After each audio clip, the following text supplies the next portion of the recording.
room for that over here. Thank you. Oh, it's not. There you go.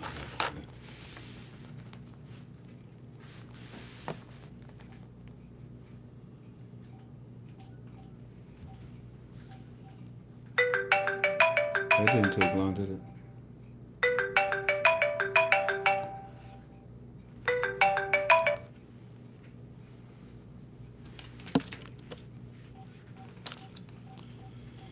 Greetings, this is Frank. Who's calling and how can I help you?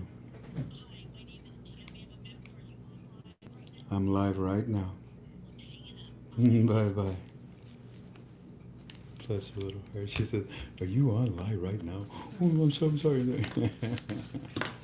But I answer every call.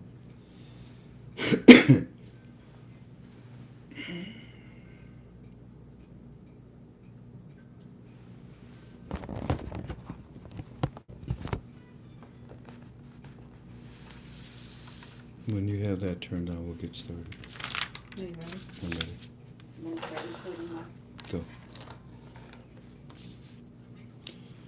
3, 2, 1, go.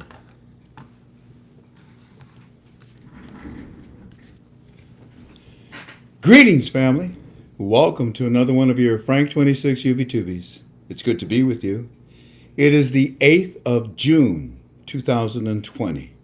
I greet you in agape love. We are ktfalways.com. And I'm excited to be with you tonight.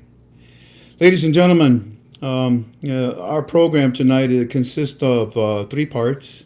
I like things in threes. But what it is we're going to talk to you about the Iraqi dinar investment. And I'm going to be with you for about 30 minutes. And then we turn it over to the 3. Unfortunately, Delta is ill. Our brother is ill tonight, so he won't be with us. But we have the 2. And they'll be able to talk to you. I might actually get involved in between the 2 of them. We'll see. But my purpose is in the first 30 minutes. And then the what we call the 3, our analyzers, will talk to you. After that, we're going to then talk to you about our missionary work at ktfalways.com. And we're going to introduce our 4th missionary project tonight. And when we're done with that, that's the second part. The final and third part is I am on a journey that I'm sharing with those that want to know about it, that may find interest in it, that may find strength in it, that may find companionship. I am dealing with cancer, bladder cancer, and I've decided to tell everyone step by step of what I'm doing. Our Heavenly Father is taking care of everything because we have put it in His hands. But I wanted to share with you the things that we're experiencing, because if it should ever happen to you, well, I know how you feel. Let's get started, okay? The very first thing that we're going to do is I want to talk to you about our form. Our form is ktfalways.com. It stands for Keep the Faith Always. Like I said, we're a Christian-based organization, and that's what it stands for. Keep your faith in our Heavenly Father. We are under cyber attack. Yesterday, many of you, we have thousands of members, actually tens of thousands of members on our forum. And we were hit. Many of you received an email. Some of your emails said that I was sending it to you. Some of them said that one of our admins, Harry F7? 7FA was sending it to you. Some of you got one that said that our administration was sending it to you. May I suggest that you do not open it? You simply delete it. Whoever it is, whatever it is what it is. Obviously, it's not something good. It's evil. So I would ask you to join us in prayer to conquer this evil. Never allow demons to defeat you. No, we're too powerful, much too powerful to allow demons to beat any Christian, right? So, do me a favor, stop calling me and telling me that I got an email that I don't understand. Stop posting it inside of our forum and stop posting it inside of our team chat inside of our forum. I thank you kindly for understanding this. Second of all, I am a registered agent with a licensed broker with the United States Treasury. Yes, we sell dinars, at least my broker does, and I represent him by taking your order. When you call me, and there are many of you that are now calling because you can't find the dinar, you cannot ask me a question about the dinar. You cannot ask me a question about our study. That's what we do. That's why we do what we do on our YouTubes. You understand? I'm not trying to come across rude. And I know you aren't either. Try to understand that this is a speculative investment. And I'm not about to help you and answer your questions. Oh, what's this about? Oh, when is it going to go up? Oh, at what rate? That tells me right away that you don't know what you're doing. It would behoove you to be wise and smart and inquire all the information that you can before you call me to buy currency. Okay? Number 2, on the subject of our currency. Already somebody's talking about, I opened mine and security didn't allow me to. Don't talk about it, please. Oh, I forgot to say, don't talk about it in my UV2V either. I'm sorry. In other words, help me. Help me to put this out. It's actually already been conquered. It's already been taken care of. We know what happened, and we're dealing with it. Anyways, back to what I was saying. Number 2 on the subject of dinars, orders.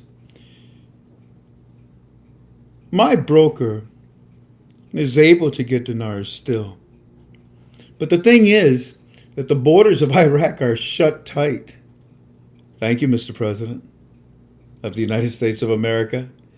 Also, the Central Bank of Iraq, about 2.5 years ago, they stopped selling dinars to money exchangers, to brokers. And if you have been with us in our study all these years, you know why. They had to retrieve their 3 zeros. They had to take account of it. They had to be responsible for those 3 zeros, right? And before you introduce a new currency, a redenomination with a new exchange rate, you have to collect the old currency. You can't have a dual currency out there because you can't have a dual exchange rate. Make sense? So, it is difficult to get the Iraqi dinar for whatever reasons. When you call me and you ask me, do we have dinars for sale? I will probably say, no, we don't. Now, here's why. When my broker sends me dinars, and he did, by the way, yesterday, they didn't last more than an hour. It was a good handful of millions of dinars. And what we have is a waiting list. We put you on that waiting list. When the dinars come in, I call you. Hi, greetings. This is Frank 26. We now have dinars. Would you like to place your order? Oh, yeah. Okay. And I take it. Unfortunately, there are other dinar sites. There are other dinar vendors. They're taking your order. And that's not proper because if they don't have dinars, they're not supposed to take your order. It's illegal. And then the next day they call you and they say, oh, I'm sorry, we couldn't fulfill the order. They're banking that they'll get some within 24 hours. That's not proper. But I'm not here to critique them. I'm here to tell you and explain to you why they do what they do. Because you asked me questions about other dealers. Once again, I'm not responsible for what they do. But I felt that it was important that I explained this to you tonight. Okay? When I tell you we have no dinars, it's because the list that I have of individual names, I pick up the phone and I call them. And I say, we now have dinars. Would you like to place your order? They say yes. And I take your order. And then I go to the next one and the next one and the next one. If I come across somebody that is not at home, I leave you a message. And I tell you, hi, this is Frank 26. We now have dinars. Call me back as soon as possible. But when you do, try to understand, I'm going to the next person on our waiting list. If and when you call me back and we run out, I will simply take you and move you up the list. And the next time we get dinars, you'll get called earlier. Do you understand this? Yes. Good. Would you? Yes. Tink understands it. Got it. Got it. All right. So that's subject number 2. Subject number 3.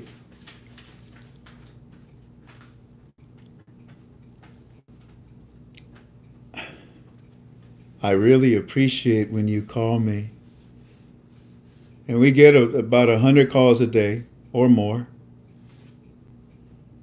And lately, many of you have been calling, you've been saying, Frank, I have the answer for your cancer.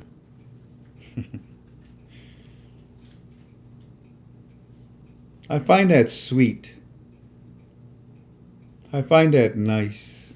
I find it comforting that you would want to pick up the phone and help me. It tells me that there's something there about you. The agape love, the Christian love, the desire to want to reach out and help me. But I am on a course, and I am working with my doctors, many of them. I get good counsel. And like I said, part 3 of our call tonight, I'll be able to help you out. And I'll explain to you what's going on with my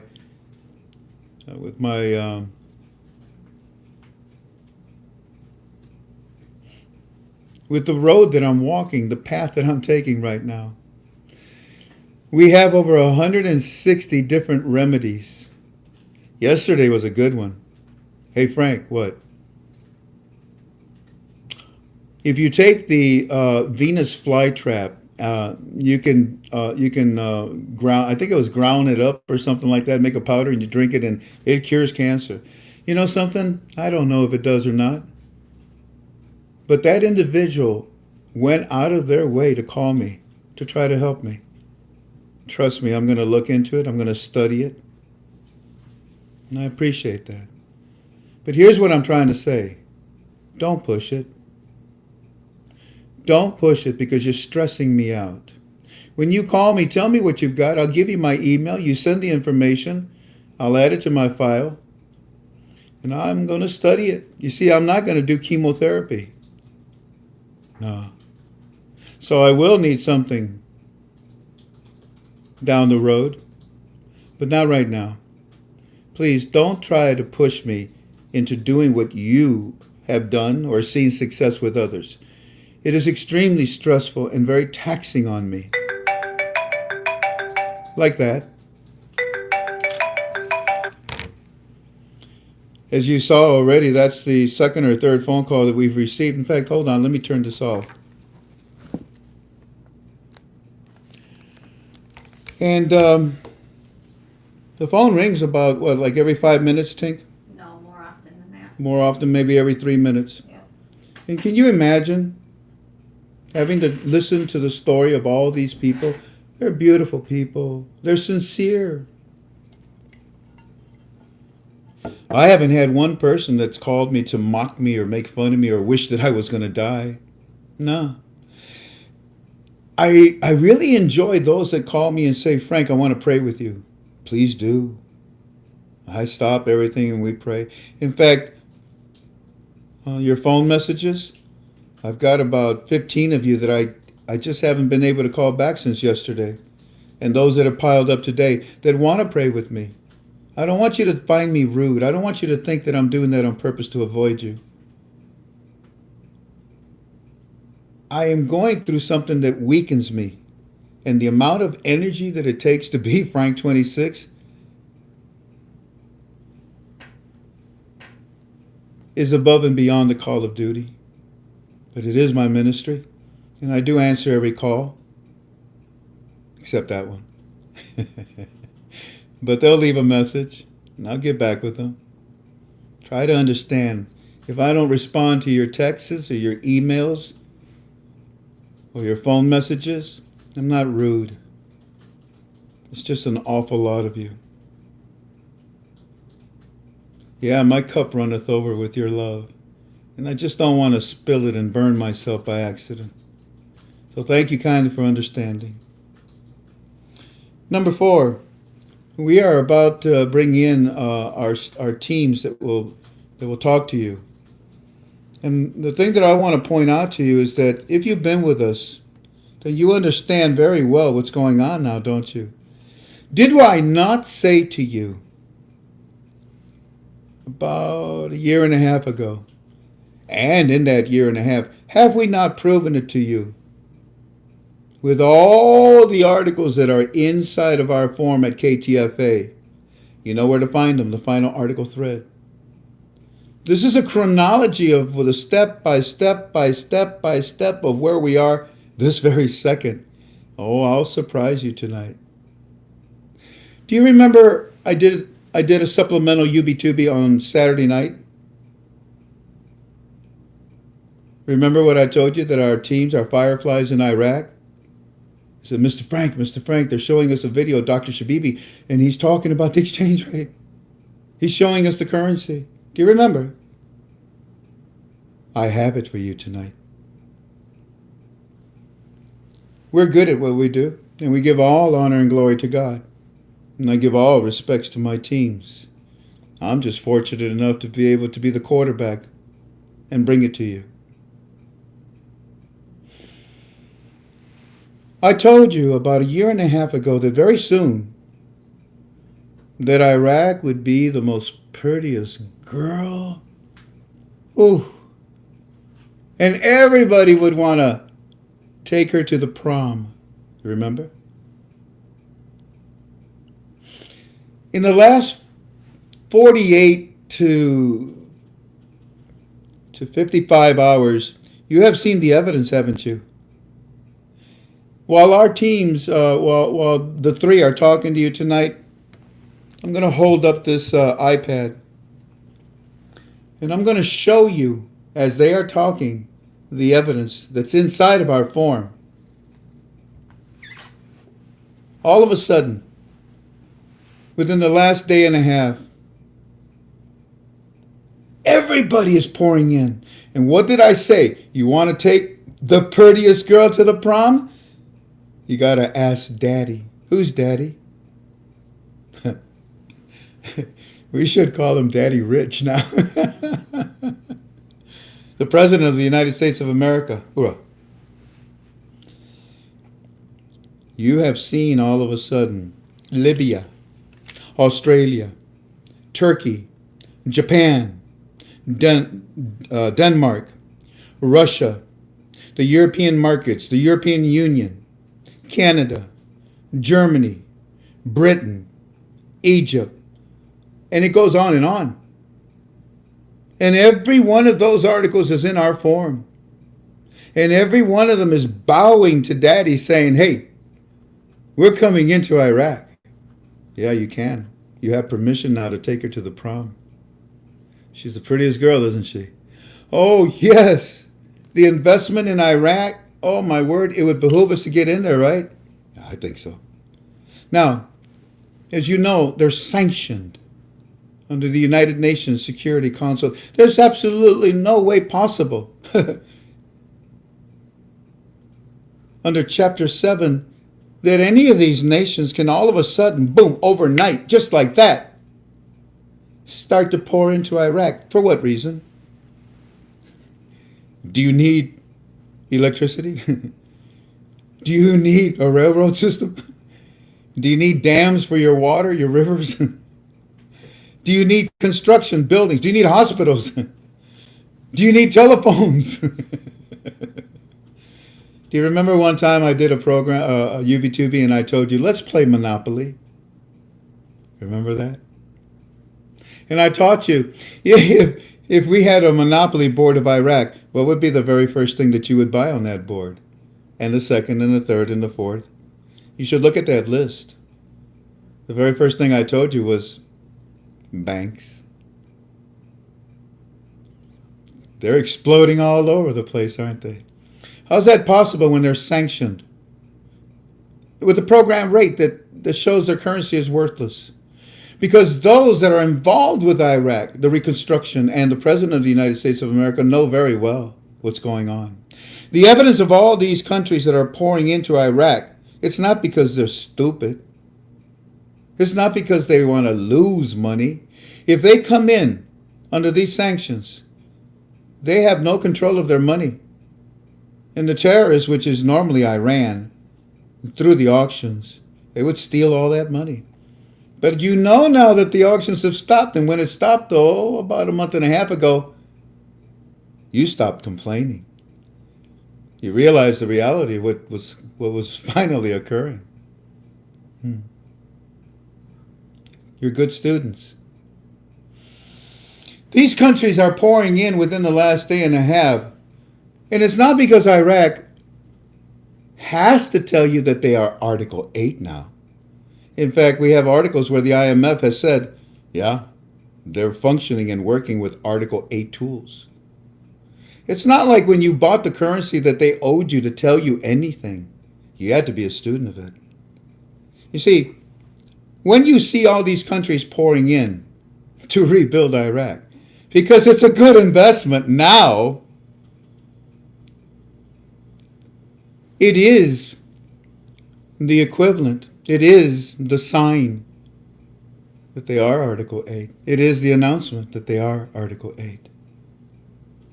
You understand?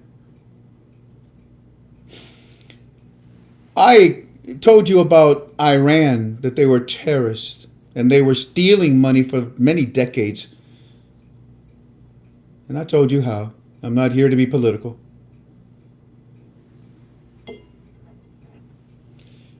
All these countries I mentioned, and I told you 3 weeks ago, ladies and gentlemen, Walking Stick told you in January, pay attention to who? Saudi Arabia and Kuwait. I didn't even mention that on that list, did I? Because I already told you about them. Look at all the new ones that we've been mentioning. And we have the articles for it today. All in one day? That's not a coincidence, is it? This is an action, a step, a launch. Dr. Shabibi, tell me, sir, 10 years ago, what would it take in order to raise the value of your currency? Security and stability, and the investments of many countries that come in to rebuild our country, for the reconstruction. That's what's happening right now. In that video tonight, I'm going to show you Dr. Shabibi being interviewed with a microphone being put right up to his face. Sir, what about our exchange rate? You'll hear his answer. All honor and glory to our Heavenly Father. It's been a long trip, and I know you're tired, and so am I. It cost me to be in the position that I am with my health, to tell you the truth. And I told you that more than likely, look at the middle of this month, remember? And I explained to you why they postponed the first week, the second week. So it turns out that there's going to be an expo on the 22nd to the 24th. Iraq Expo. Wow. Iran. I told you shouldn't have sent those 3 tankers to Venezuela.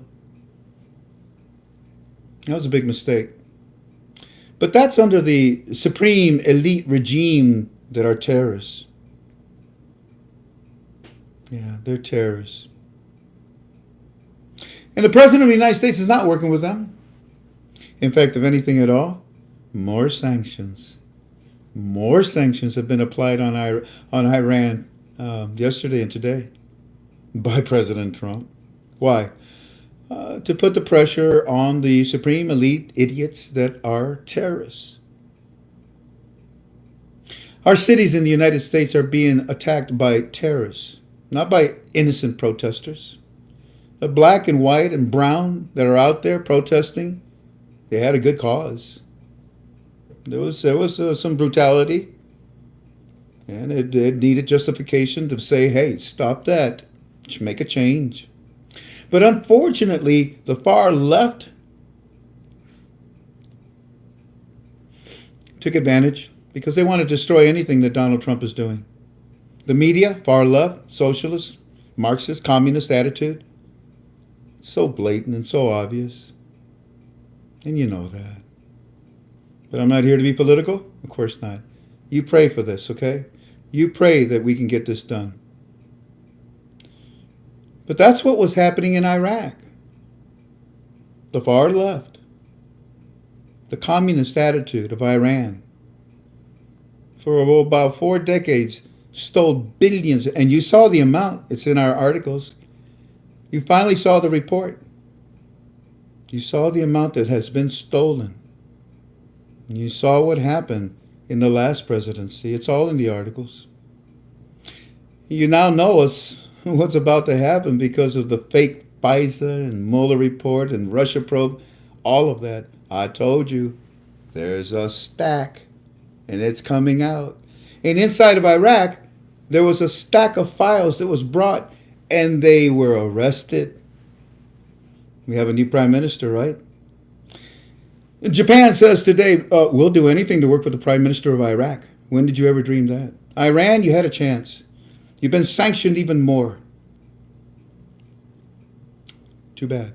But the people of Iran, may I say, it's not over yet. You watch. Family, I'm telling you, please stop calling. You watch. I told you that Iran would come running and begging on their knees, please, Mr. President, we want to work with you. How is it that we're getting prisoners being sent back to us from Iran right now? Who's doing that? Do you think that the elite supreme bozos that are the parasites of Iran is doing this? You think their holy man that hates America is doing this? So somehow or another, there is a bridge, a dialogue. Please pay attention to every word I say. They're well calculated and measured and weighed. There is a dialogue that has been established not only with Iraq now, immediately, said Pompeo, but also with Iran, but from a different angle, from a different door. Iran will eventually prosper, but not right now. China. You decided to go with the left, huh? You decided to go with the left of the United States of America, huh? You blew it. Oh man, were you going to be blessed with Iraq. No, you won't even get a grain of sand from our president.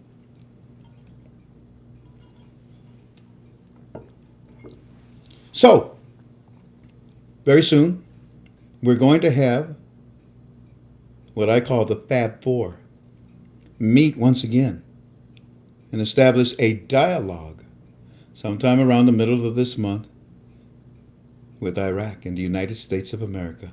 Do watch for it in a few more days. It's going to be exciting. You're going to see the international doors, Article 8, the international door. The only way you can be Article 8 is you lift the value of your currency, correct? Isn't that what the Fab Four said?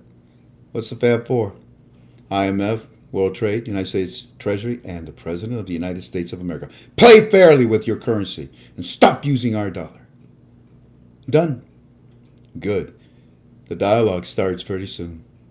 And when that dialogue starts, it's going to be loud because internally, They are telling the citizens of Iraq, and we've already brought you all the evidence, and tonight I'll bring you more evidence. They're telling the citizens, yeah, we're in the process of lifting the value of your currency to give you purchasing power. Exactly what Dr. Shabibi wanted. That is the plan, right? How did this happen so quickly? Because Donald Trump made it happen. The left is what kept this investment away from everyone. I don't know the date, I don't know the rate, and by the way, everything I'm saying to you is in my opinion. Right? It's, I'm sorry. Hold on.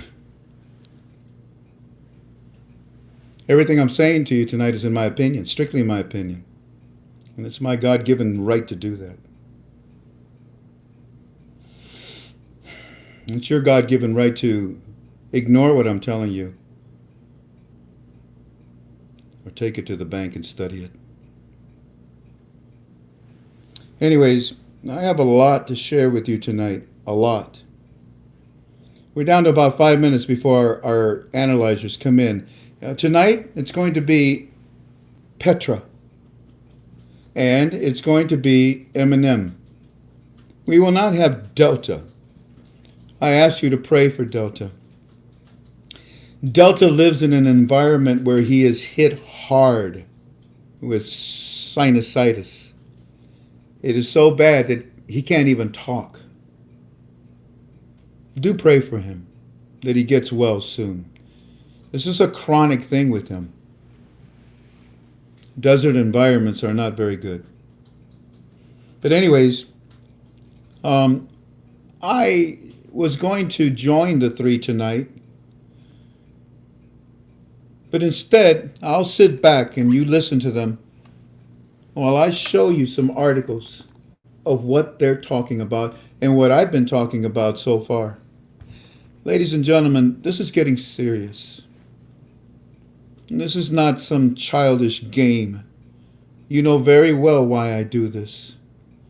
I am a Christian, and I strongly believe that a second wealth transfer is occurring from the same place where the Garden of Eden was, for the same place where the four rivers met, from the same place where Babel was, from the same place where the Babylon was, from the same place where Baghdad is today, from the same place where the three wise men brought baby Jesus, Mary, Joseph, a wealth transfer. That was a lot of camels. It took many months for them to follow the star to baby Jesus. And everywhere along the way where they stopped in little villages, they knew, where are you going? To see him. The Messiah? Yes, the scriptures are being fulfilled. Please take him this. I have no idea, but I can imagine that Mary and Joseph used all that money to help people, the poor, the sick, the elderly. The Roman Empire wasn't doing it. And I encourage you to think about doing the same thing. Be careful. Don't fall in love with money. Don't fall in love with money. I keep telling you, use this money for yourself. Bless yourselves, your families, your loved ones, your friends, your neighbors. But in the same manner, don't forget, we do need money to teach about the love of God. That's why I bring you these missionaries. In the second part of our Yubi tonight, I will be bringing you a missionary from Iraq. Anyways, I'm excited about what you're about to hear from our analyzers. And they're going to talk to you. And then when they're done, I will read to you our Fireflies report, because they know what's going on. You don't. Do you live in Iraq? Do you have friends there? If you do, then you know what's going on, don't you? You come here so that we can give you our opinion. You come here so that you can study with us. Have we not been spot on for many years? Again, all honor and glory to God. I'm not boasting. I'm not bragging. I'm not being egotistical. That was the old Frank 26. Welcome to KTFalways.com. Ladies and gentlemen, I'm going to see if we can bring them in now. Tink, can we switch phones so that I can put this? Give us a second while we switch to this phone and turn this phone off. If you're listening on our conference call and not watching on our UBTubi, I am about to disconnect. Not Well, wait a minute. dialing Yeah, in. dial this one in first. I'm sorry. My bad. I'm new here. Oh, you just, honey, can you, thank you. Appreciate that. And don't worry about that. It doesn't matter about me. Now, let's go ahead and dial that number in. And we're going to bring in the three, which is actually the two for tonight. As they talk, don't forget, I'm going to be showing you articles. And please notice that these are many countries that are pouring into Iraq now. A Venturi effect all at once. They're squeezing in. Why? Yeah, well, they know what you are studying, but they know it more in depth. How is that possible? Because they've been working with the Central Bank of Iraq. They had to be in cahoot. They had to be one and understand that the economic and monetary reform of the Iraqi dinar has been launched. Amen. Turn it off now, Tank. Yes. Ready? 3, 2, 1, off. Now let's connect the speaker. Gentlemen, I am looking for Petra, and I am looking for Eminem. Here's the other problem too, Tink. I don't know if there. Somebody come on. One of you guys come on. Can you do that for me and talk? And that way I'll be able to see if this speaker's working. Give me a testing 1, 2, 3. Testing 1, 2, 3, and then I heard Eminem. Petra, are you there, sir? He's probably fighting with his phone like last time. Hang in there, Eminem. okay, no worries. How are you tonight, sir? I'm doing very well. I'm glad that I made it. I was having a busy day, like probably you and a lot of other people. But, Indeed. yeah, But it's an exciting day in our study, isn't it? Yes. Well, I'm running a full-time business, and then all the stuff that we have going on. Yeah, it takes a lot of time. It takes a lot of things to go over. A lot of things coming together at the last minute. And it looks very, very promising. I really appreciate you, brother. Let me see. Once again, Petra, are you there, sir? Do you see him in the background? No? Okay, then he'll eventually come.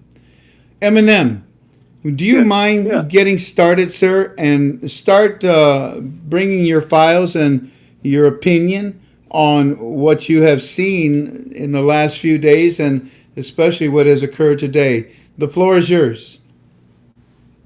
Okay, thank you. Yeah, hey everybody. I'm glad to be here. Thanks, Frank, and I hope your health is getting stabilized and take your peace when you have it. So don't get too stressed out. So we all get stressed. So, but anyway, on a good note, we're not stressed. I had a good conversation with you today, and because of that, that excitement you have, it's because you know that there's everything's coming along. Well, wait a minute. And obviously, everybody that's been following along these last few months and weeks into the present few days, is just astronomically good. This new prime minister has, I keep saying, he hit the ground running because he hasn't really stopped. He's got his new deputy prime minister, who's the finance minister, and they've been knocking it out of the park by getting things organized, getting things sorted. And recently, they've started talking about this dialogue that we're going to have in the next few days. Things had to precede up to that. The prime minister, as everybody knows, got his cabinet, which is historic. As far as I know, it's the first time they've ever had a legitimate government. And that even relates back to the days of the Paris Club. So they do have the citizens have a legitimate government. So we're off, and that's behind us. So we're off and running there. One of the things that they have on their plate, and as of today, for instance, is we're not necessarily today, it's in the final article thread, but the Parliament has authorized him to, the Prime Minister, open up with his neighbors his foreign policy, which you touched on with all the neighboring countries, the regional and international countries. I mean, Turkey, Egypt, Denmark, Libya, Australia, countries like Japan. We already talked about Saudi Arabia and Kuwait, but they're really important. Even a comment as of today from the British Prime Minister. So everybody is talking about this, and we're talking about it in a big way because that rebalancing act that we heard from Kuwait and Saudi Arabia is a very powerful, because what are you rebalancing? You're rebalancing the level of trade. Instead of being lopsided, say, with Iran, you're going to have more trade with Saudi Arabia, more trade with Kuwait. And for them to do that, since they haven't done it since the Kuwait conference almost a couple of years ago now, you can pretty much tell that things have changed. Things have got better, and it's under this new Prime Minister's watch. So those are some of the things that have come to play. And one of the things, if you go so far as back to the final article thread, I went and looked about some things that happened, and I know that the Turkmenistan model was kind of a guideline for us, but there's also some other stuff. I think it's post number 75 that has like a checklist in there. And I think it predates into 2018, maybe 2017, specifically talking about items that need to be done. And some of those are legitimate government, citizens' demands need to be taken care of. The currency auctions need to stop. We've seen that. That's been done. I know it was public. We watched it being done, reduced from 200 million, 150 million a day down into 15 million to 6 million, and then they just kind of dried up. And then they publicly told everybody that those currency auctions are done. So at this stage, that is a big deal for them to raise the value of the currency. And we've seen this time and time again recently, that they talked about all the things that they have to do and the things that they're not going to do. So they had a laundry list of about 90 different things. Well, 10 of them made it to the final document maybe, and then one of them is the main thing, and that's to raise the value of their currency. And that rebalancing is part of that. They talk about the, having these negotiations and dialogues, and those are all about economics. And so for the United States to have agreements in security, which is, everybody probably knows that becomes security is the presence of the United States forces, potential purchases for training, equipment, planes, tanks, all the things that they need.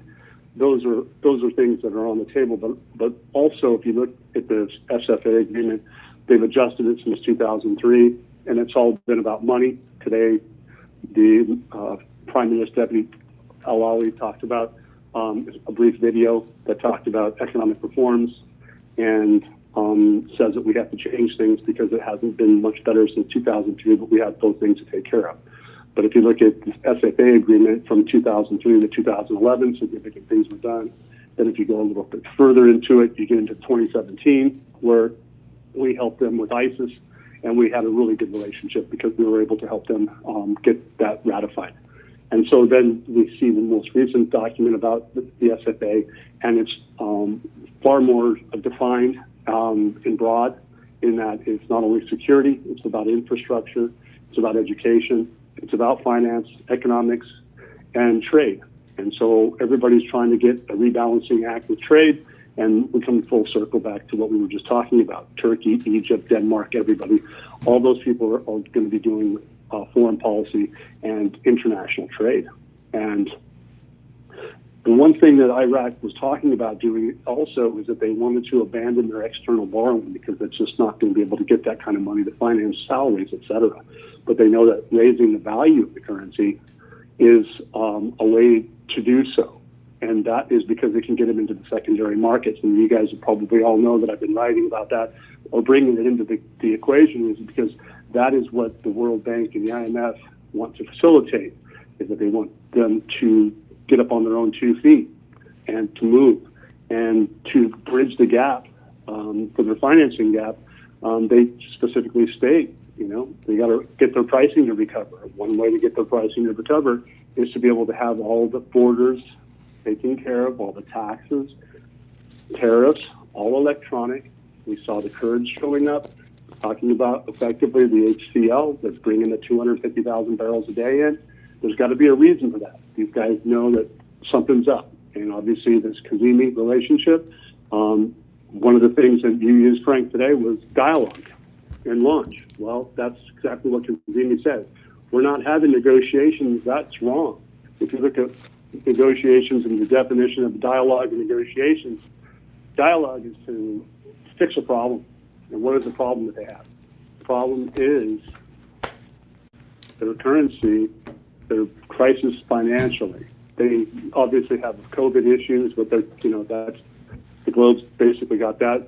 But the truth is that they also, according to Alawi, that's not the most important thing to him. The most important thing is fixing the finance situation.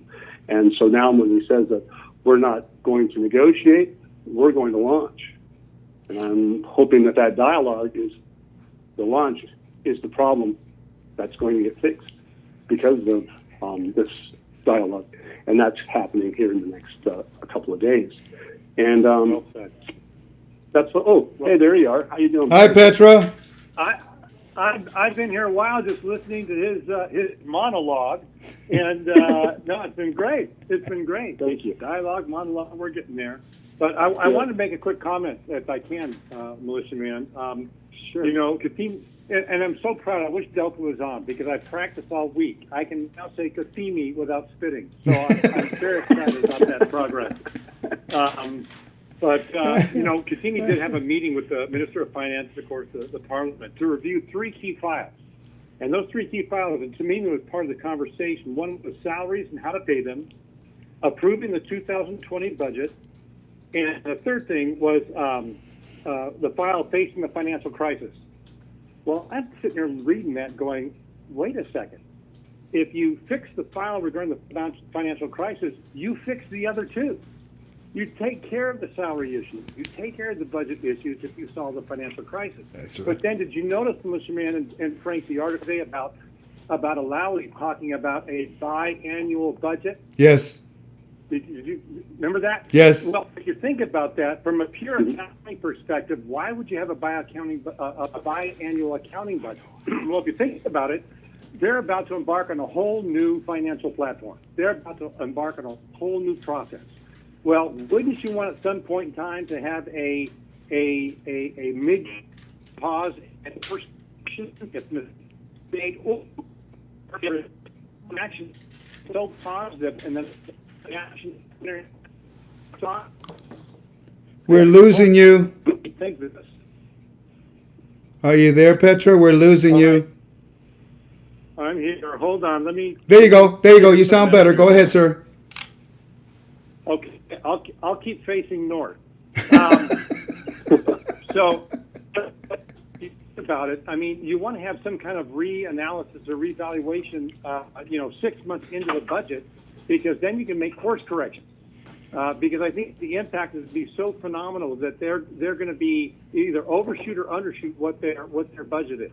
Yeah. So at 6 months, that course correction is going to be necessary. I think it's a very brilliant way of saying, hey, we're going to work through for about 6 months and then reevaluate. So I thought that was kind of a cool that pulling out of that article. The other thing, and Frank, you were mentioning this, in the final articles, if you look at the numbers, and I know we talked a little bit about this last week, but from August of 2019 through December of 2019, which is 4 months, we have 8 final articles. If you go from January 20th to April 2020, so January 2020 to April 2020, we had 11 final articles. From May 20th to May 31st, May of 2020 to May 31st of 2020, we had 18 final articles in those 30 days. Well, from June 1st to June 8th, we have 20 final articles. So if you were to draw this on a graph and on a spreadsheet, you'll see what we call a hockey stick, where it just literally goes straight up. There's the information coming out of the CBI and coming out of Iraq with regards to their monetary reform. So we are clearly on a very, very fast track. When you consider just a year ago, we had 8 articles in 6 months down to, now we're up to 20 articles in 7 days. That's incredible. That's incredible. That tells the story right there. And Militia Man, I didn't mean to interrupt you, but I just wanted to comment on a couple of those things. No, you're all good. That's great. It is. It's exponential. We call it a parabolic rise. Yes. Basically, that's what it is right there. I got I received several PMs today, and a lot of people were asking a question about the white paper, Post 147. Yes. About the white papers that Alawi referred to. Yes. If you go to that article, he says we need to do first of all fix everything immediately, and then we'll review it after 90 days, and we'll present a white paper. Well, everybody that I got a PM from said, "Oh no, another 90 days." Well, I want to be clear. I hope everybody knows what a white paper is. But a white paper is a retrospective study on what has happened or what processes and procedures that we undertook to make a change. It's done in business. It's done in legal areas. It's done in medicine. It's basically a criteria research. It's a short-term research paper is what it is. To basically say, hey, here's what we did. Here are the things that impacted. Here were the variables that impacted it. And here were the results. So a white paper is a retrospective look, backward looking at what we did and how we attained what we attained. So I didn't want anybody to think that we are waiting another 90 days. That is not in the cards, folks. It's really a retrospective look, and that's what a white paper is. So it's basically a post-action research report. So I just wanted to add that because several people asked that question today.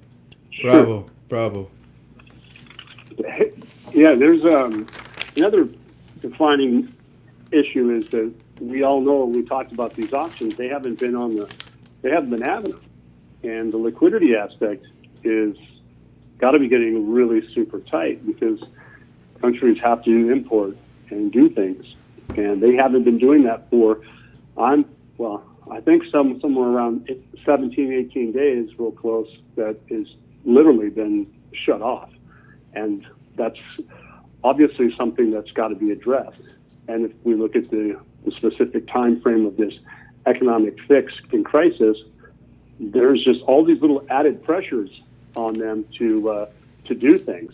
And Petra brought in the 2020 budget, and they also remember within the last 60 days or less, probably within 30 days, they've been talking a couple of articles specifically about the 2019 budget with the financial management law. And they haven't shown that yet. And that's possibly what's on the table here on Wednesday when they meet again. And so if that's the case, I think Frank talked about part of it. We had a little, I think maybe if it wasn't on the forum or in Team Chat, it was probably a conversation we had over the phone, was that this article represents private. It was being some of the things they wanted to do to get to Parliament would be private. And to be private would mean that the citizens won't have it yet because they got to get it to the Parliament first. And then that time frame, that window, seems to me, the logic would be a very short period of time because of the sensitivity of this whole issue. They can't come out and tell everybody, hey, we're coming out on the 5th or the 10th, and we're gonna turn this on, and we're gonna have XYZ exchange rate. They're not gonna do that. That's why they told you that they had 90 different things on the table. They have all the things that we're not going to do, but in a very small paragraph, they say that, oh, well what we could also do is go into the secondary market. So that in and of itself is not telling you exactly what they're doing, but if you know how to read between the lines, you'll see that that's the case. But going into the secondary market has rules and regulations, and those rules and regulations are not at a program rate, or they would have already done it many, many years ago, and that's not the case. So it's just some supporting things that 90 days isn't what he's talking about. The other article, I think it was 156 the other day, was talking about monetary reforms, financial reforms, government reforms. Lots of reforms are going to be ongoing processes.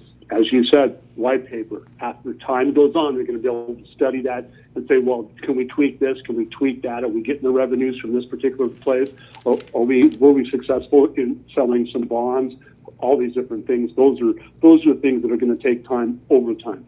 Getting the exchange rate changed will probably have to be quite quickly, and with a supporting mechanism to keep it stable to some degree. I think, and we talked about this in team chat, is that the possibility of, from what they have said in the past, is that they could do the temporary bonds, temporary float before they do a fixed exchange rate. Whether I'm right or wrong, I don't know. But there's an article yesterday, the day before, that specifically talked about temporary bonds. Bonds have interest rates, and bonds have specified fees, all these different things. But when I did my research on Sukuk has Sharia law involved in it, and those are bonds. And bonds in the Sharia, I guess you really can't lose your principal. That's just the way it's written. You just might end up not getting very much interest if the deal isn't very successful. But it is one of the safest and one of the fastest growing bond markets in the world as of 2015 anyway it was. And if you notice in Al-Nasiri's article, we talked about that, and I posted about it, and I isolated four little bullet points. It was in the third. And the bottom one, I think it was the Sukuk. And that's what got my attention, because I went through the IOSCO, which is the largest, I think it's the largest international regulatory body on the planet. And they have a whole section on Sukuk, about Sharia law and all that. And when Al-Nasiri says, these are the things to fix, because if we all remember, Al-Nasiri came out to Kazemi and said, hey, look, I have this report I want to give you. I brought it out many years ago, and it was on deaf ears. Nobody would listen to it. And then so he published that, and he gave it to Kazemi. Well, then what did he do? He just came out a few days ago and reiterated, what was he talking about? Activation, implementation of things that are only going to be on the secondary market. That's how in depth those little key points are. I went and looked up many keywords, and all of those keywords, 4 or 5 of them, all led me to where? Secondary markets. And that's where Iraq is now. And so the time is now, the future is now for these guys to move. And one more pressure out, won't be too long-winded. The people on the streets are pushing back. They say they want their money. They want to get their reforms.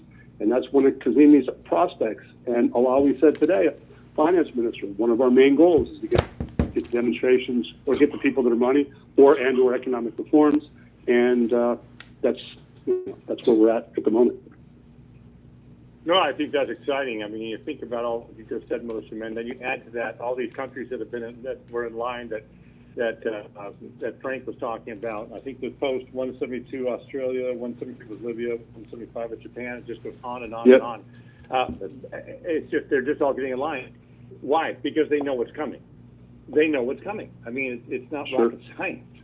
And you mentioned the short-term interest bonds. I know you and I kind of went back and forth on that Saturday, and I think I caused a little confusion. I apologize to anybody if I offended anybody. But I like to talk through theoretical approaches, and I think the more I think about these short-term interest bonds that you were kind of referring to, the Sukuk bonds, that makes total sense, especially in light of post number 65 today in today's thread.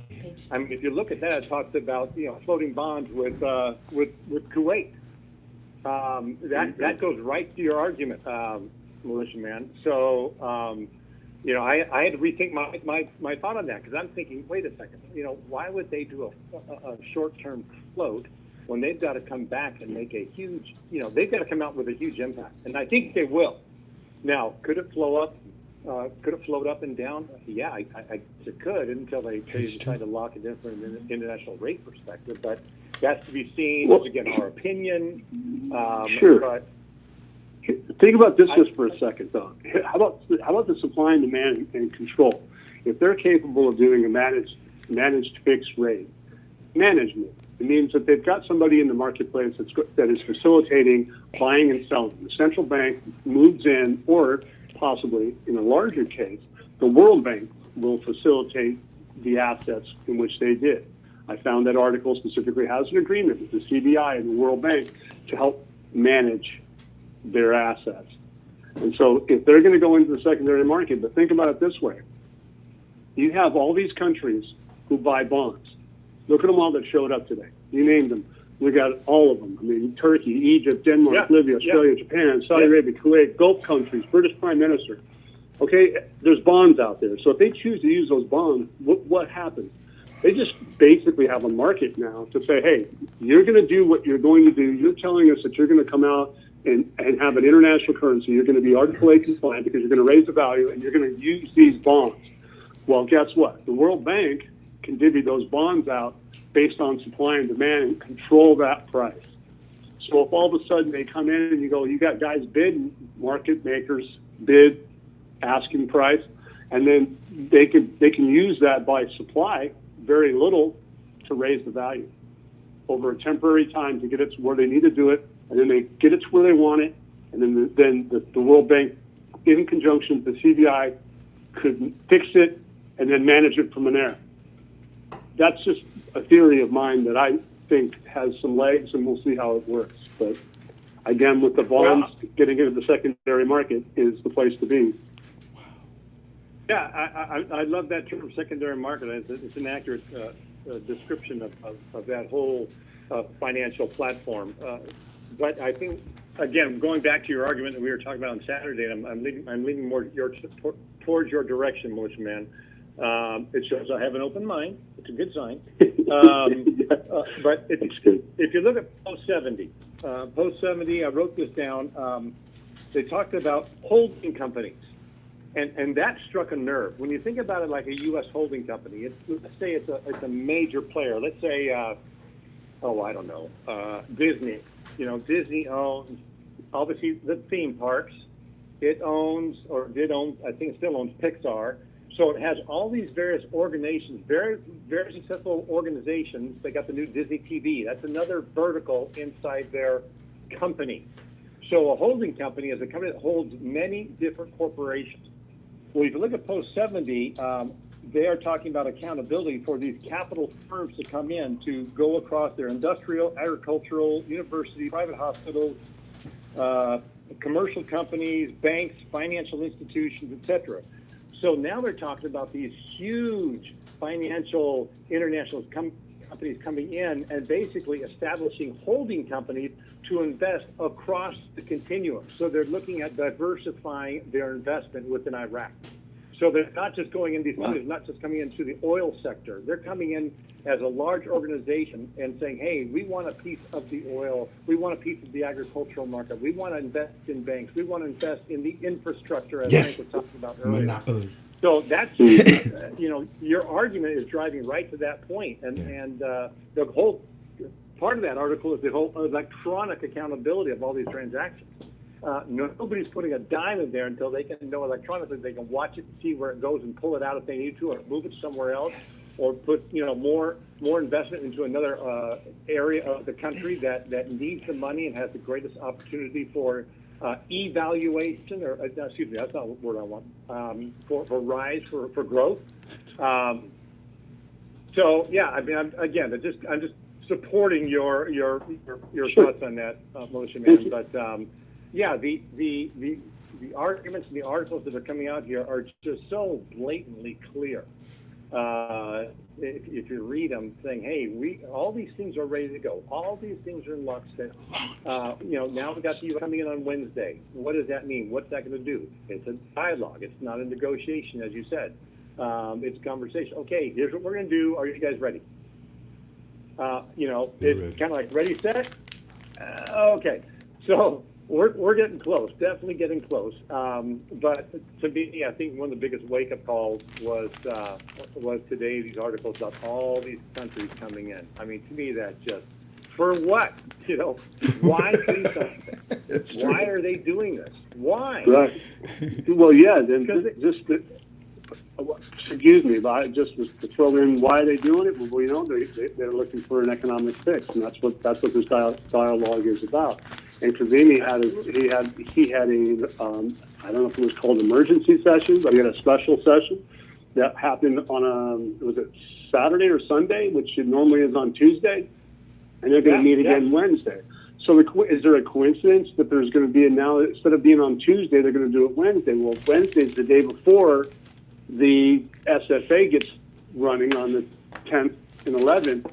But what else is scheduled to happen on Wednesday? Wednesday is supposed to be the 2020 budget. Yes. And didn't they say that they had to have something on the table to do the budget, the borrowing law? Right. They had to have that on the table. They threw that in there. Like, well, then if you want the borrowing law done, you're going to have to throw this on the table. So there was a little bit of a negotiation on a different set from outside the within their own confines of their politics. They have that was thrown in, which to me is the timing is what's in there. Something's private.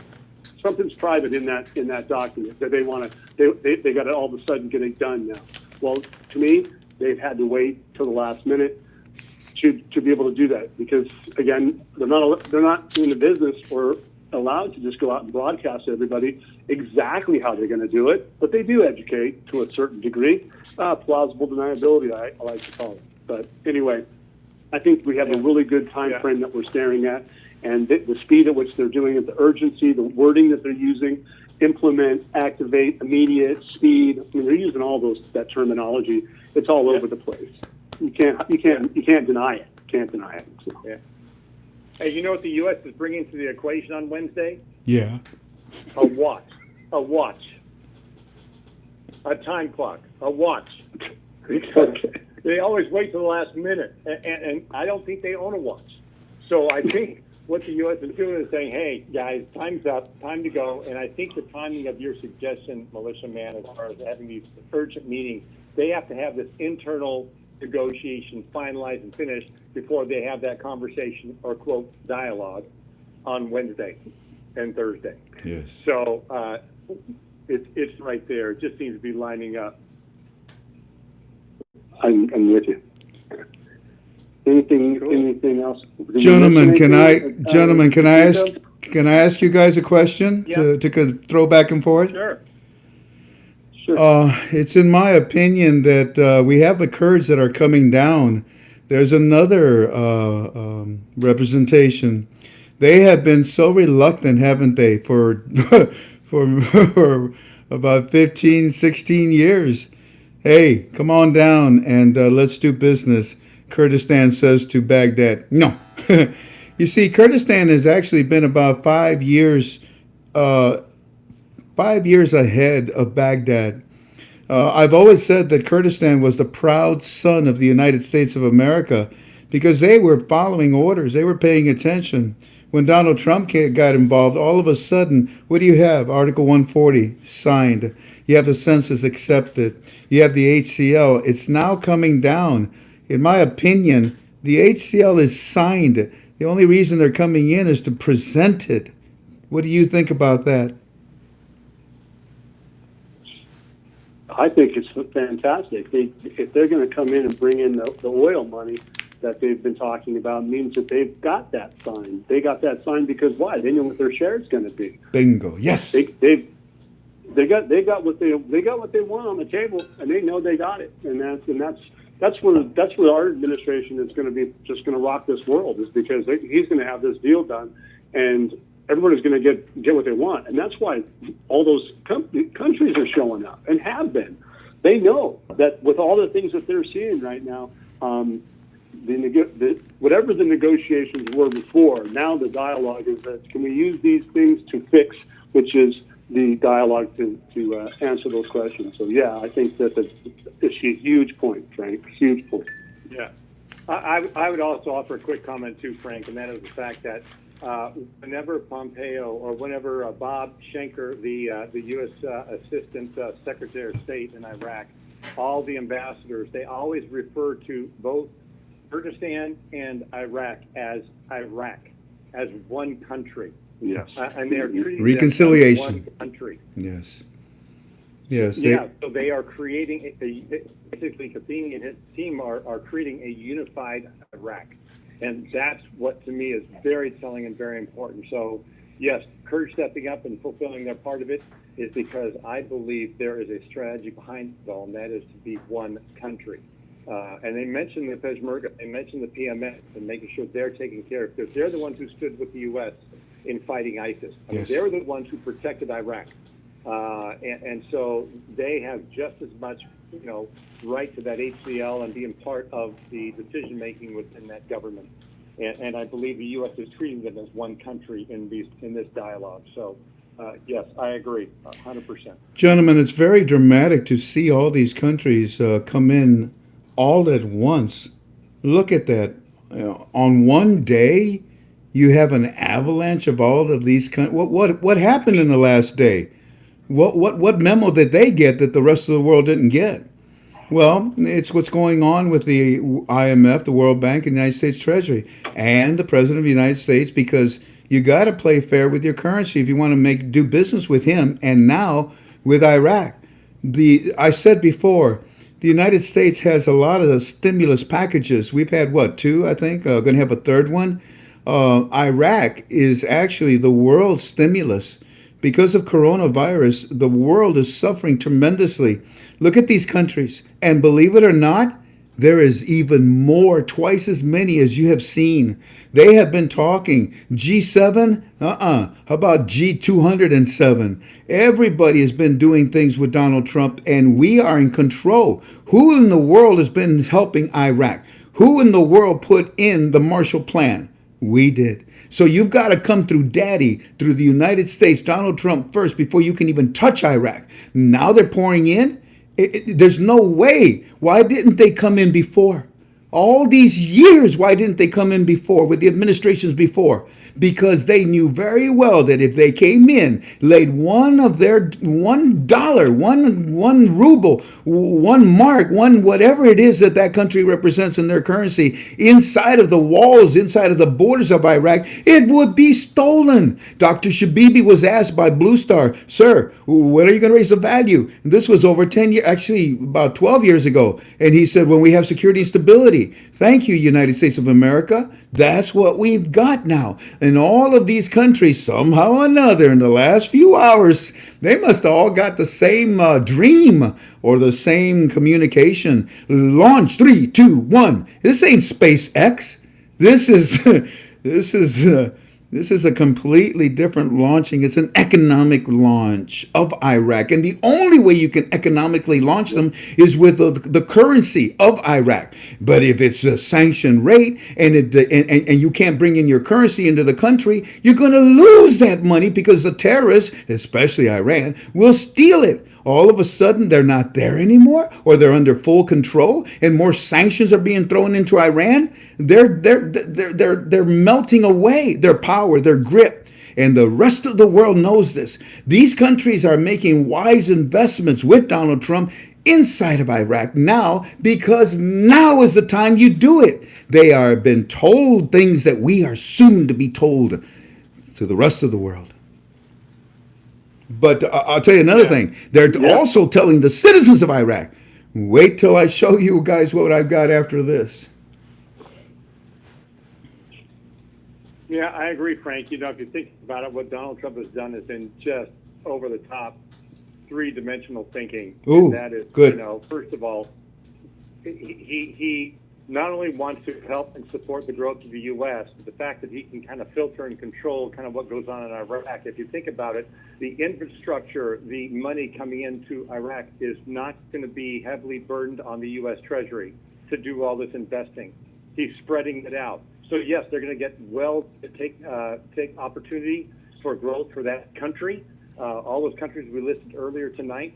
But think about the growth for Iraq, that it's not coming on our dime as a country. It's being shared. And I think that is just well played, well played. Bravo. And the burden on us is going to be so much less, and yet the opportunity for us is obviously going to be significant. Our cities are being burnt down by the left, by the radicals that don't like what Trump is doing. Can you imagine the economic boom of the United States when we rebuild our cities? Very soon. The same thing is happening in Iraq. The only way that they can have an economic boom, which they're bragging about because everybody's now pouring into their country, is if they have a monetary reform. It has happened, in my opinion. They're in the process of announcing it. I'm sorry, go ahead. No, that's it. Go ahead. No, I was just going to say that if you think about it, if you look at our gross domestic product and how we measure it on a monthly and quarterly basis, if you remember when Trump did his famous speech and he mentioned the word RV a few times, I kind of put that to one side of my thought process. At the same time, I thought about, the impact. He said August, September, a really good September, a powerful October, and a huge 2021. Well, if you think about it, as people who invested in the dinar start putting their money to use and put it back into the system for investment or starting new companies or everywhere people choose to use it, maybe it's buying a new home, buying a new car, whatever they do with it, that's up to them. But that's going to increase our gross domestic product. It's going to increase our workflow and financial workflows. But you won't see it for 60 to 90 days because it takes time to be measured. It takes time to be metrically qualified and quantified so it can be reported. And so that's why I think Trump made those dates, because it's going to be impacted by what's going to happen here in the relatively near future. Yeah, I mean, who's not going to go out and buy a new RV and go driving around with their wives and families this year when this goes live? I'm teasing you, but but if you do, it's like just because he was saying it on TV, whether he was teasing or he had an underlying, kind of fun with it. Yeah. If that's an underlying message, I was like, well, you know what? It's not a bad message because I've had my eyes on a couple land yachts over the years. Anyway. Yep. So, gentlemen, may I ask another question? Sure. On Sure. June the 20... There'll be a small fee, Frank, but go ahead. Hey, you can have all my cookies, man. I can't eat any of them. It's so sad. I got like about 3,048 cookies in my drawer here in my cabinet. I had, yeah. I can't eat any of them because of what I'm going through. I'll give you my cookies. How's that for payment? That's good enough. There's going to be an expo on June the 22nd, 23rd, and 24th. What for? In Iraq. What do you think they got to show off? I hope it's a new small category notes. Yeah, exactly. What I think it's going to be, What gentlemen. they don't want to happen is a repeat of that Kuwaiti conference. Bingo. Oh my goodness, what an embarrassment. Bingo. What an embarrassment. Bingo. And so all of a sudden, they're having this expo? Again, is this a coincidence when all of a sudden, within the last day and a half, all these countries are pouring in? Hey, guys, come here. Let me show you something. This is what we need. Yeah. We need railroad. We need roads. We need construction. We need hospitals. We need apartments. We need buildings. We need schools. We need... Yeah. Hey, guys, anybody want to put a bid in? Well, that's another supporting evidence that they're not going to go embarrass themselves one more time after this because they'll have it ready to go ahead of time. Yes. That's why the other one was such a failure. They weren't able to get to the stage what we're at right now. Now that we've got this new Khatimi and working with his Alawi, who is considered Mr. Clean, is really good and powerful because they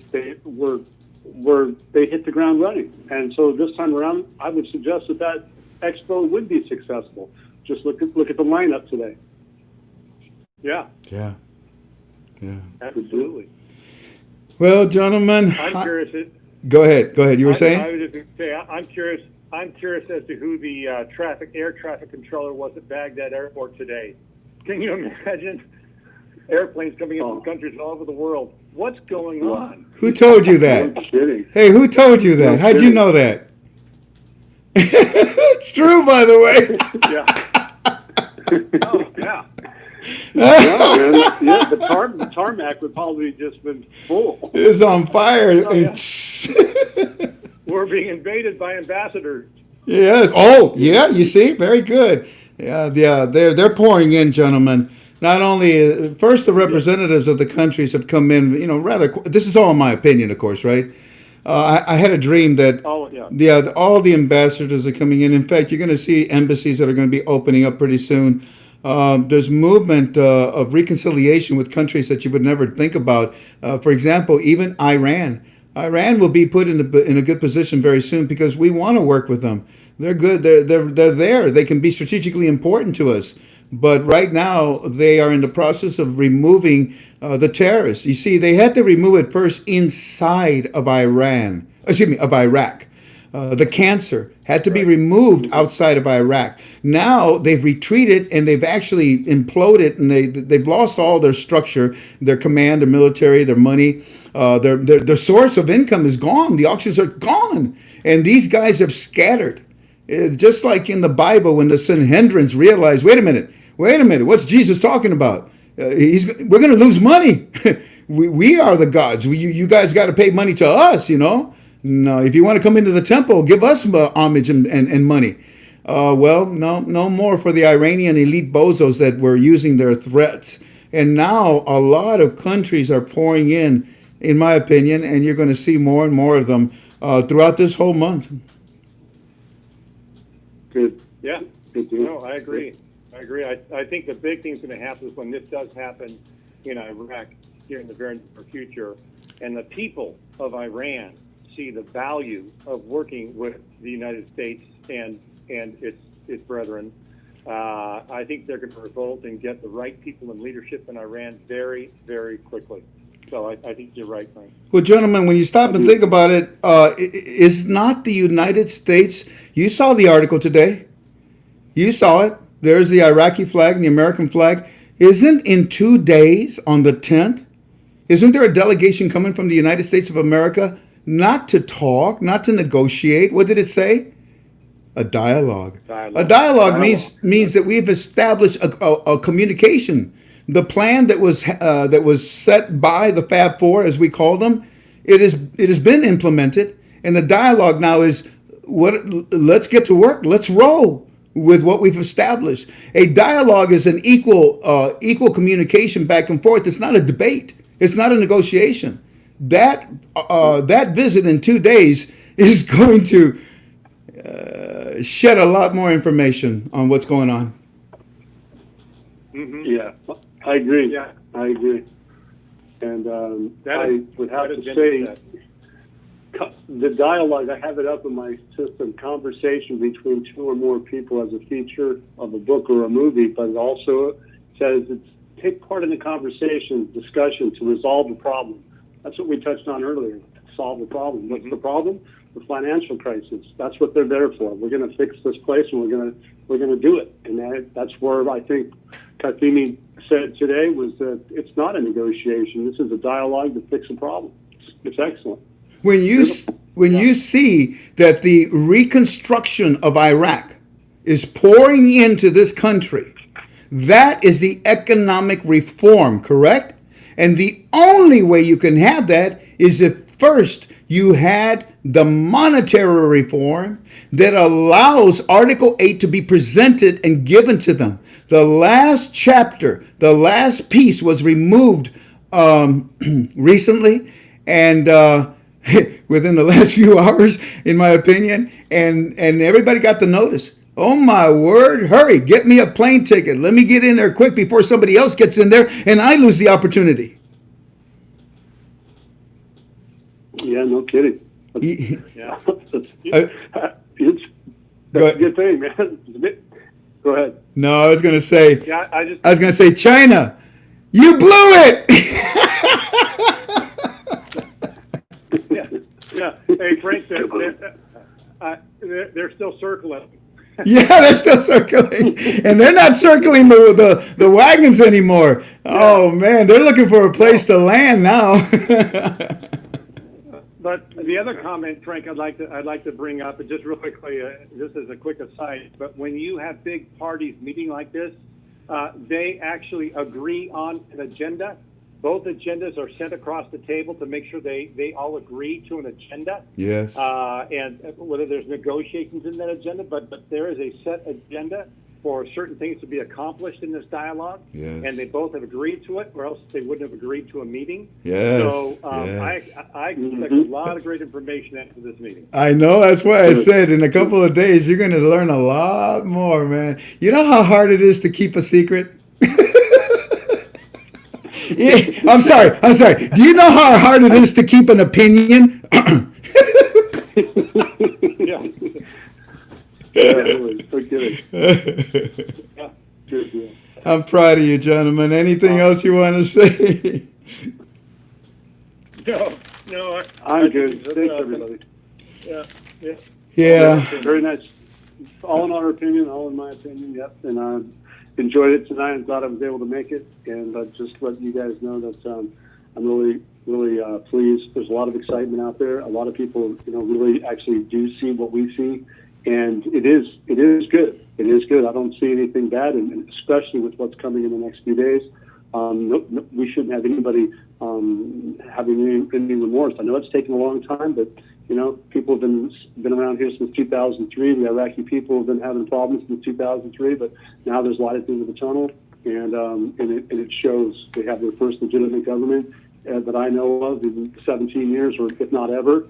And that is very powerful. And if you can see the mechanism, if that was the trigger, man, it's been working, because look who showed up. It's been fascinating. So thank you guys very much. I'm glad to be here. Thank you. Yeah. That's all. Thanks, Militia Man. Good deal. If I can make one last Please. comment. Thank you, Frank, for tonight. I think it was wonderful. I've had to switch to decaf now because I'm so excited about what's coming on the last 7 days. This is so exciting. But one comment I want to make from a personal perspective, and you mentioned it earlier, Frank. And here's my statement: money is not the issue. The gospel is.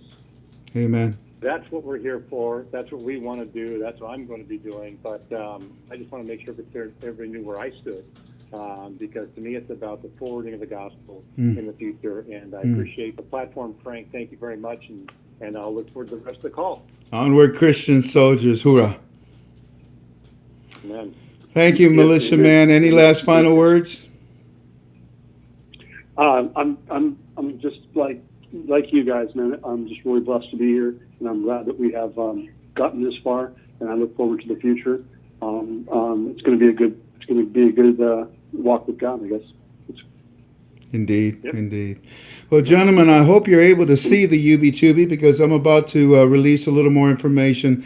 God bless you all, and thank you very much. And let's pray for our friend Delta. He's having a bad issue. He can barely talk. It's a sinusitis attack that he gets, and he coughs a lot, and it's just not easy where he lives. But thank you, gentlemen, for this evening. We'll see you again next Monday. Thank you. All right. Bye-bye. All right. Good night. Good night. Jane, can we switch phones now, please? Yep. Go ahead and dial so I can get to this. Well, ladies and gentlemen, we certainly want to give thanks to the three.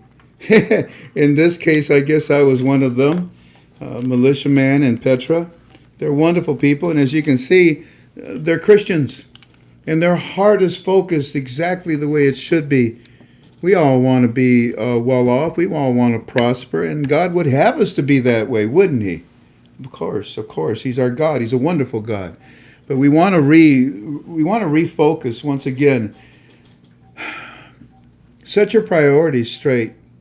If you think you've been suffering and waiting and going through a lot, while you've been holding on to your dinars, you have no idea what you're about to walk into. To have wealth is, it's not an easy thing. I feel sorry for a lot of people that leave us early. We lose, we got about 15, close to 1,600 people. We end up with about, 900 or so. We lose 600 people because they don't want to hear what we were going to do for God. And you know what? I respect that. You ready? 3, 2, 1, go.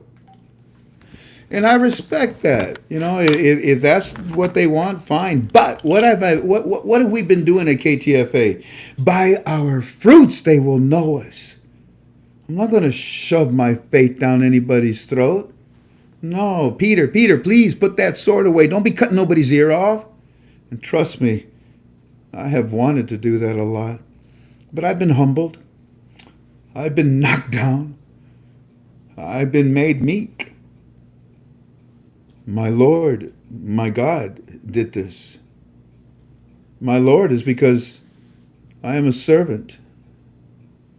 And my God is because he is. I wish you all well. Like for example, someone that gets the whole of this money, they go out and they buy $1 million home. I pray that you know what you're doing and calculate properly. To own a million or multi-million-dollar home, it requires a multi-million-dollar insurance policy, multi-million-dollar maintenance program, multi-million-dollar property tax, multi-million. Well, you get my point. It's just not the million that you spent. You better know that you need millions just to keep it. And a lot of people don't know that. They don't know that. And then they run out of time and they lose everything. And you're going to have everybody find you. Ring-a-ding-ding, ring-a-ding-ding. With this. Hey, I heard you just got some dinars. I heard it went up. Didn't you say you had some? Yeah, again, who's this? Oh, what you mean, who this? This is your cousin. Cousin? Yeah, your third cousin. Can I borrow some money? I'm being a bit facetious about it, but I'm actually not even exaggerating. The truth is there. You're going to have a lot of challenges in order just to keep this money. Be careful. You remember the story in the Bible about the wealthy man that had his 3 servants, and he said, "Hey, come here. Let's just paraphrase this. I'm going to give you 10 talents. Yeah, I'm going to give you 20 talents. I'm going to give you 30 talents." Now, what happened? Well, when he came back from a long trip, he wanted to see what these 3 guys did. And the first guy, it turns out, "Master, look, I invested and I doubled your money. Get out of here. I'm so proud of you. I didn't even tell you to do that. You did that on your own." "I did." The second person, "Master, look, I put this money in the bank and I drew interest off of it." "Yeah." "You did?" "Yeah." That was smart. Good job. Yeah. And the third person, "Master, what? I buried the money." "You what?" "I buried it, but I brought it back to you." With no profit, no gain, no advancement? I mean, what was the sense of me giving it to you? Be careful, okay? I love you. Now, what we're going to do is, I'm just going to spend a little bit more time, let's say about 15 more minutes, and talk to you about our Firefly. You want to? That's always fun, isn't it? Now, these guys, the last time I did a supplemental UB2B. When was it? Saturday night. And what'd I tell you? "Mr. Frank!" "What?" Hey, on TV." "What?" "Dr. Shabibi." "Are you serious?" "Yeah. It's about 10 years old. It's old, but you know what he's doing?" "What?" He's holding up the currency. I mean, the old currency with a Saddam, picture on it. "What about it?" "Well, he's talking and he's telling everybody what they're going to be doing in the future with our currency." "What?" "They're going to change the exchange rate." "Get out of here. They're showing you that?" "Yeah." "Eddie, don't you remember that I told you, last summer, that this was what was going to happen towards the end when they're ready? The CBI would come out. I mean, they already told you about the ATM machines. They showed you old coins, remember?" "Yeah, Mr. Frank, that was last summer." "What did we want to see that for?" "Because they told you that they're going to bring out coins." "Yeah." Now, ladies and gentlemen, they're not going to bring out coins right away. Why? Because fractional banking would be very difficult for them to understand. There's a lot of illiteracy. One step at a time. Let's just introduce the new small category notes and collect the 3 zeros. And they're going to collect them from you because you're going to Well, you're going to exchange them, aren't you? Hello. And that's what the CBI needs. Hey, call in all of our old currency because we have to put out this new currency. And they're not going to put out more new currency than there is of the old currency out there. There has to be an equilibrium. If not, you would mess up the exchange. You'd mess up the mathematics of what's going on. So the whole process is being done very carefully. But anyways, Mr. Frank, what? Mr. Frank, they're talking to us. You're right. Yeah, I know. Walking Stick told you, didn't he? Yeah, they've been telling us forever about all kinds of stuff, you know, that we're going to have these new key cards, yup, that we're going to have this new coins and new currency, yup, that they were going to stop the auctions, yup, they did, yeah, that was big. When they stopped the auctions, Mr. Frank, we realized this may be for real. But you know what really did it? What? When we had a prime minister that stopped the auctions. Yeah, because like I told you, he's educated from the United States of America. He's a clone of the president of the United States of America. Look at your cabinet. They're all American educated. Your parliament, you think you're going to vote? Okay, pretend you're going to vote, okay? Put whoever you want to represent your districts. But trust me, Trump knows what he's doing. But for what it's worth, Eddie, how you feeling? Well, not bad. And then, yesterday, Mr. Frank, what, Eddie? It's a disaster. Now what? Well, they just announced on television this guy from Minister that came out from the Parliament people, and they said, we're going to have to read the budget 3 times, and it's going to take 3 months before we give you your monetary reform. Eddie, stop it. Chill. Relax. Take a chill pill. No, Mr. Frank, you know what we're going to do? What? We're going to go outside and protest. Don't do that. Yeah. Don't do that. Yeah.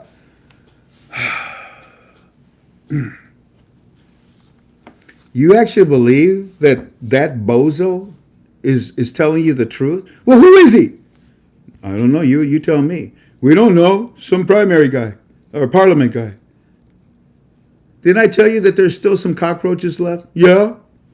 But still, it scared us. And we're sick and tired of the same old, same old.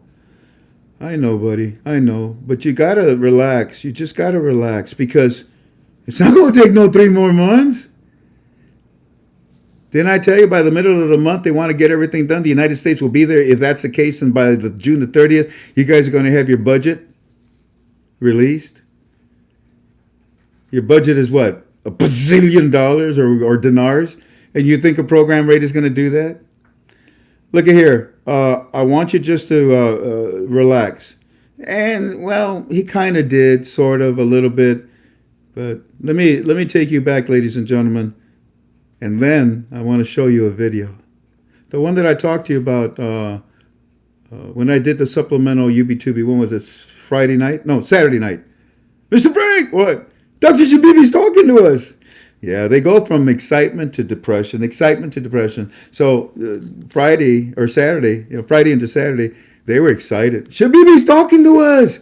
He's telling us about what's going to happen, that they're changing the exchange rate for our currency to give us power. Yeah, that was the whole purpose. And on top of it, they are bringing the old stuff so that they can soon show you the new stuff. Here we go. Oh, no. Oh, you're kidding me. Did you just jump on me? No. Hold on a second. Here we go. That's fantastic. What's this?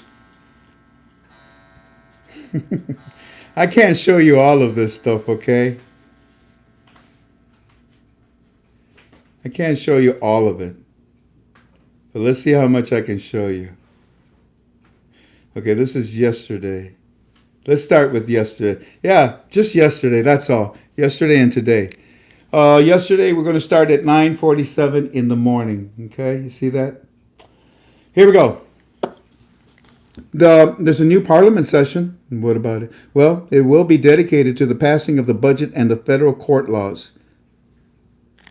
Yeah, it's going to be with the new exchange rate. That's the only reason why they got that law being passed for your budget.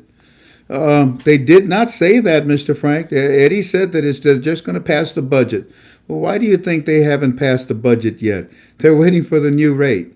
Oh, okay, Mr. Frank. Hey, by the way, Eddie wants to know, can you get a KFC in downtown Baghdad? He loves Kentucky Fried Chicken, and he wants to know if we think Kentucky Fried Chicken can be there when Iraq goes international. You see, they know what's happening. Look at this. Can you get a Kentucky Fried Chicken? He loves the chicken out there. I said, tell Eddie, I'll go into business with him. I'll buy him a Kentucky Fried Chicken. He can be my partner. And he said, okay, we're sending that to him now. Okay. Tell him I'm serious. I don't eat chicken, by the way, anymore. I can't because of my cancer situation. But I do like the smell of it. Okay, Mr. Frank. Yeah, I do love the chicken, by the way. And by the way, I'm praying for you, my brother. Thank you. Yeah, that's sweet of him. Thank you. I appreciate that. Eddie wants to know, Mr. Frank, about he's hearing news about America, about a new digital dollar. It's coming. Yeah, it's coming when this happens in Iraq. He's coming back here from Jordan to run his fish house here in Baghdad. Is this true? Is this part of the reset? He wants to know. I told him that it was. Well, we're not here to talk about that, so...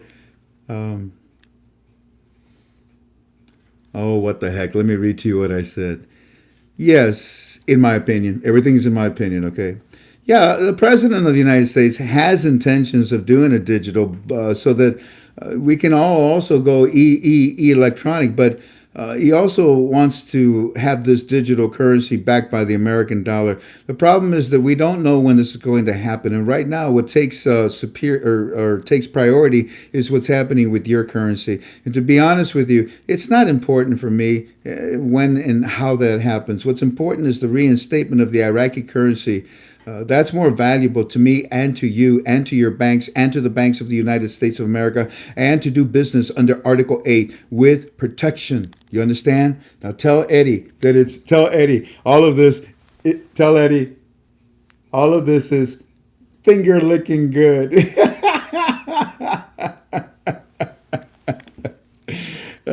says, okay, Mr. Frank, that's funny. By the way, sir, Baghdad Television is showing Parliament. They're having expedition sessions to discuss economic and financial reforms on television today, Mr. Frank. They are. Man, you had Shabibi yesterday, and now they're talking to you about the monetary reforms and the economic reform. That's fantastic. They also are still showing. Are they also showing Dr. Shabibi's video? No, now they're talking about other things. And then later in the afternoon, around 5:02 in the afternoon, here we go. You know, from a high down to a low, because these idiots come out and they say the following. Mr. Frank, no, he didn't say Mr. Frank, but hey, what? Finance minister on television. He's saying that we will introduce the economic and financial reforms in 3 months to the people of Iraq. In 3 months. To which I said, did they actually say in 3 months? Did they really say that? Because if they did, well, first of all, you should be rejoicing. And you should be shouting and screaming and thanking God. Because in all honesty, think about it. They're telling you that they're going to raise the value in 3 months. But it's not. It's not, okay? Eddie says that there's also an article about this, so yeah, it's true. And then he sends me the article, bless his heart, from Baghdad News. And yeah, the Deputy Prime Minister and the Minister of Finance, Alawi, held a press conference in Baghdad, which talks about la la la la la la la la la. But you know what? This is an old article. I said, Eddie, look. They're talking about the coronavirus, okay? This article was when the coronavirus started 3 months ago in Iraq. 3 months is now. I don't know, Mr. Frank. We're not happy about this. Did they tell you? Did they tell you anything different than what I'm telling you? Yeah, the article above says the financial and economic reforms are going to be later. No, they're not. They're talking about the budget. Now chill. And then he says, well, this will not be good. This will not be met good with the citizens. We want change yesterday. We don't want wait no 3 months. What's the matter with you? Stupid. I said, look, this is amazing. And to be honest with you, I don't care what the citizens want. They're lucky that they're going to get this, and they need to behave. This is amazing that it's happening, and they're actually made an indirect announcement to you. Think about that, man. I mean, come on, chill, relax, stop being so sensitive. Now I know you deserve it. You've gone through hell forward and backwards, and you're still in hell. But you're about to come out of this furnace. You're about to come out this. You will be cast in titanium. You have survived the test of time. Oh, I'm sorry. It's just there's so much pain out there, family. And Eddie is just one of the people that I know about. Tonight I introduce you to missionaries in Iraq. Anyways, I want to thank you for sending me this. Oh my goodness, let me see here. This thing jumped on me. Hang in there. Okay. Yeah, it jumped on me. I want to thank you for sending me this. Is there any way, la la la? He said, and then he was still angry, and he says, let me tell you, I'm telling you, it's a guarantee. We're going to protest. We're going to protest. No. You shouldn't protest because if you did, trust me, the citizens will be put down quickly, in my opinion. The United States of America, you don't go acting stupid when you're about to get what you want. We're there.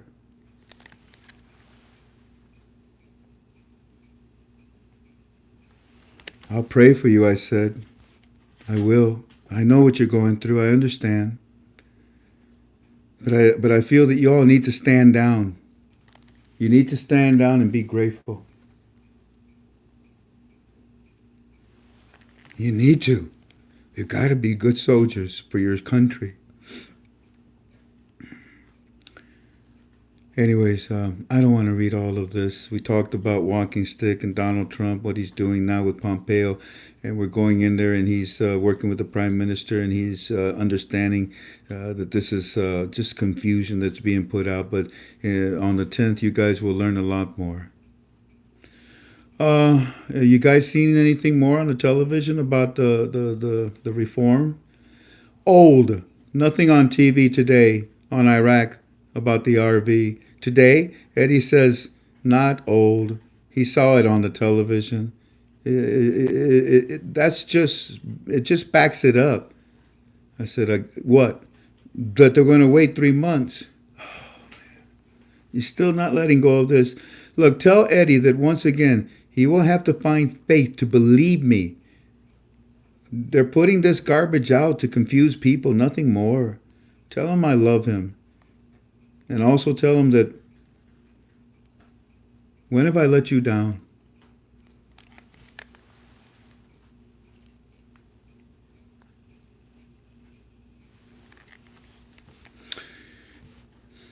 Eddie says if they put out the garbage, then they're going to get the same thing in return. We're already uprising. This is totally ridiculous.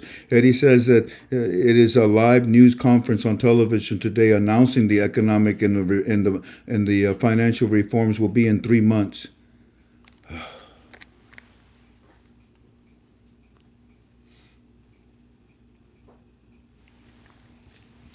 Okay, there's nothing that I can do about this attitude, so I concentrate on the reality.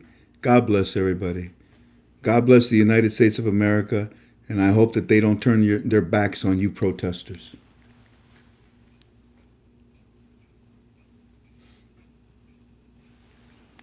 But they calmed down, family. Eddie says that now they're having a special report on television. Oh, this was later on in the evening. And by the way, hi, Eddie. John, I think that's your name. Hi, John.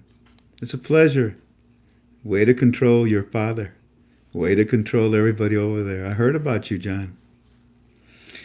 Eddie says now that they're having a special report and they're trying to explain that mess that was at live news conference and saying now that it will take only 45 to 60 days, not 3 months. Oh, Eddie, to do the reading and approve the budget. Thus, it explains, you know what, just stop it. But you know what, ladies and gentlemen, you can't blame them. You can't blame them. How long have you been frustrated? How would you like to be frustrated and live in Iraq under the tyranny of Iran? Tell him it's always best to be silent and not to react so quickly. God bless my friend Eddie. Yeah, well, he's now blaming the Iraqi officials. There you go. There you go. You can go ahead and blame them, but you can't. Don't blame the United States. We're on course now. Just chill. Good, and that has nothing to do with the Prime Minister in the United States, doesn't it? Look, I really doubt that any of this is true. La la la la. Things we talked about. La la la. He says, no, I don't even want to talk about that. Again, we have never seen it actually. No, I don't want to talk about that. Look what he sent me. I don't know how he got this, but look what he sent me. He says, he says, well, okay, amen. I'll do my best, to stop. But this is what it's like for us over here in Iraq.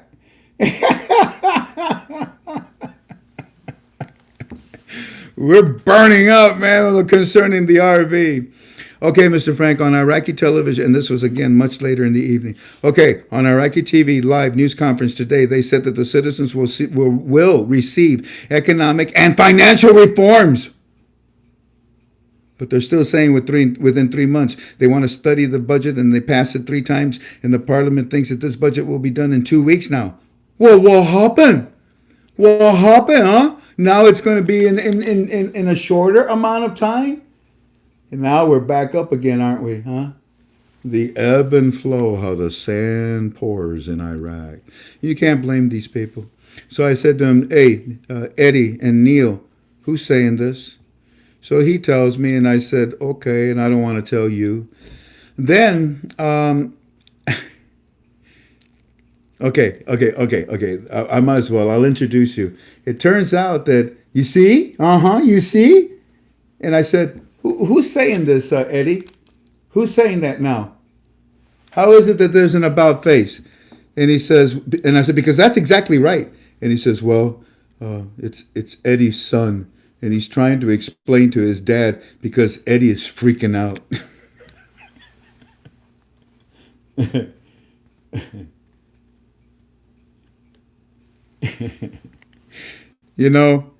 I thought there was something special about that because it did not sound like Eddie. Tell Eddie's son I'm very proud of him because that's exactly correct. And that's what the 3 talked to you about tonight, didn't they? And that's the evidence that you see of them pouring in now, don't you? You think that they're going to pour in? They would pour in 3 months from now. But the article was old, family. You understand? So all of a sudden, I'm introduced to Eddie's son. Well, you tell that son of a gun, I'm really proud of him. Because you know what? What? He's correct. In fact, tell Eddie that I will open a Kentucky Fried Chicken with his son instead. Yeah, poor Eddie. He's like, no. What's his name? His name is John. I like this John. I hope that makes Eddie jealous, laughing out loud. And then he says, yeah, he's laughing. Hey, just a reminder, Iraq has announced tariffs that they will begin at all the ports on July. Now, in order to do that, oh, dear me, don't be calling me, family. Decline. Anyways, and by the way, yeah, I know you guys are watching. You know, it's 2:20 in the morning for you guys. Go to sleep. But I'm proud. I found out that you guys are up and watching me right now. Yeah, you see, that's why it's hard to get the Iraqi dinar. Not only because the CBI stopped selling it to money exchanges around the world 2.5 years ago, but now Trump has shut your borders down. You think that they're going to let you take those dinars that are inside of your country outside of the country? No, sir. You see, when they lift the value, the exchange rate goes up, they want you to bring in your 3 zeros to the banks. They got to collect them in order to put out the new small category notes. You know, the 1, the 5, the 10, and all that. And then maybe I would say in about 3 months, they're going to introduce fractional banking. They'll show you your coins as well, too. Your society has never had coins. You guys have, and you know it, Eddie. You guys have always had your money rolled up. It looks like a haystack, you know. It's rolled up, and where do they keep it? Right here, right underneath that robe there, right? Yeah. Why? Ain't nobody gonna be touching no man right there. So, anyways, yeah, it's okay, Mr. Frank. Iraq has announced tariffs will begin, and all the ports on July now. In order to do that, we must have an international rate because the countries from all over the world will be paying these on goods and services that will be entering into Iraq, into Iraq's port. This cannot work on a program rate. Just some food for thought. Yeah, Kentucky Fried Chicken food. Look at that. There we go. Now we're going back up. Now we're thinking again, aren't we? And you guys chilled, didn't you? Yeah. Oh, I'm sorry about that phone number. Gee whiz. I'm sorry. I'm sorry. But you shouldn't have called. Anyway, so yeah, these services, there's no way this can happen. That's right, son. And there's no way that these countries, in what, 24... 50, 70 hours, boom! It was an avalanche. It was like mass hysteria. What, all these countries went cuckoo? No. The clock said cuckoo, cuckoo, it's time. 3, 2, 1, launch. And they were in sync, weren't they? That's an organized dialogue. You're going to miss me when I'm gone.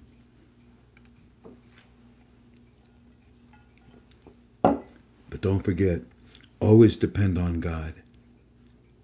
Always rely on God. You've been relying on KTFA and what we bring you, and it's only because it's been a blessing from God to you. And we're honored to do this.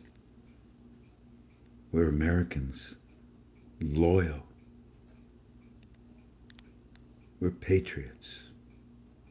We believe in Americana, not in Marxism, not in socialism, not in leftists, not in communism, no. Yeah, so, yeah, the July, we have an international rate. We got to have it. I mean, if they're doing that with the ports, because, well, I already read all that to you.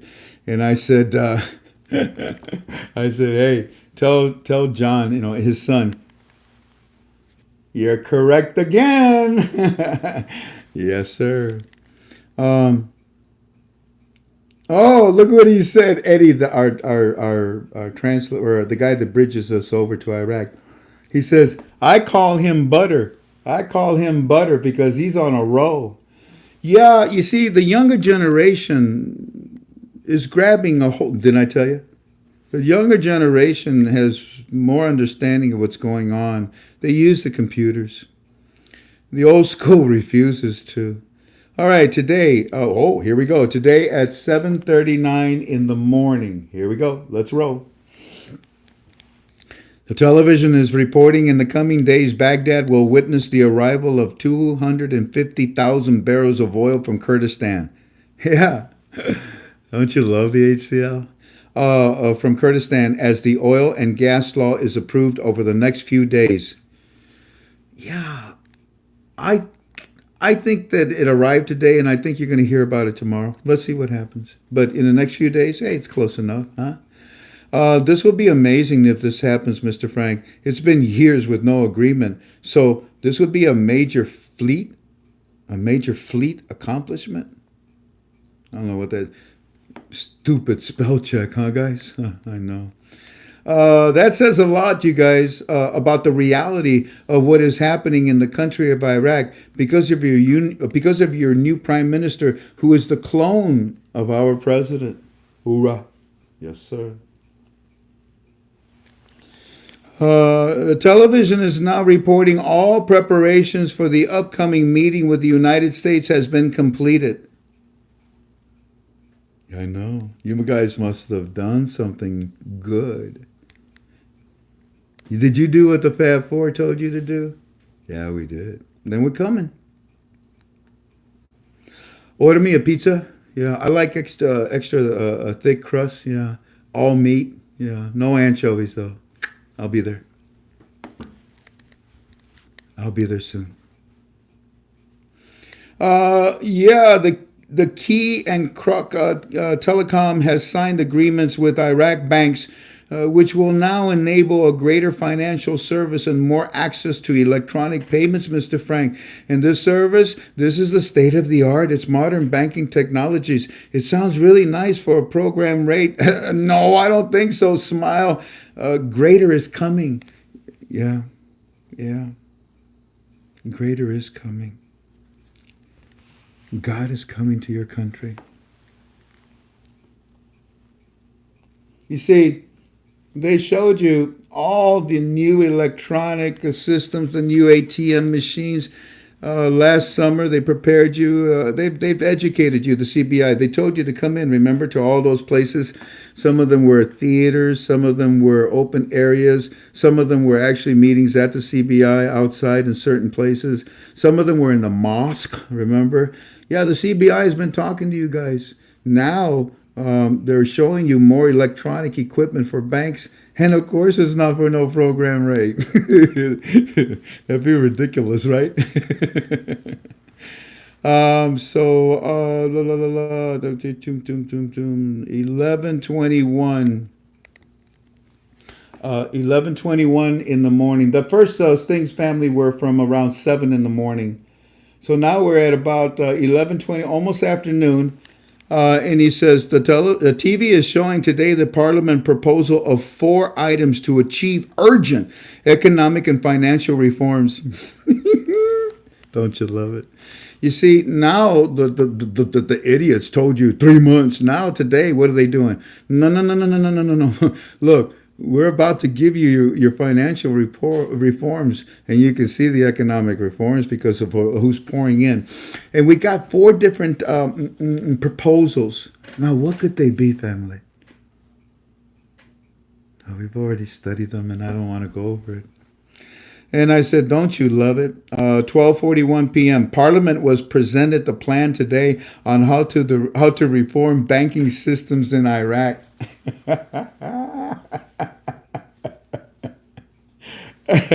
That was proposal number 3 of the 4, but we're not going to talk about that. Hey, banks of Iraq, what? You're linked up with banks outside internationally. Whoa. Why? Because we raised the value and we're Article 8, and now everybody's pouring into our country and they're bringing in their currency into our banks, and they have to then send their profits back out to their banks, and now they can do it. It's called freedom of capital movement. And I said, oh my goodness, because honestly, I didn't think that this was going to be released today. I said, oh my goodness. Hey, by the way, am I boring you all? Should I stop now? Huh? I'm teasing. Can I say it one more time? Come on, huh? I mean, God, do I? Lord, can I just say it plainly? No, don't say. All right. God wants me to behave. But you know what I was going to say. Alrighty. Oh my goodness, this is just getting amazing. Every day the reform for your monetary, for your banks of Iraq. This is the new monetary reform with the new exchange rate. This is amazing. By the way, tell Eddie and his son John that tonight on the YouTube I will be showing the video from Dr. Shabibi where he was talking about the currency from the days of Saddam with the picture of him. I think this is what they showed you guys 2 days ago on your television. All of this is happening.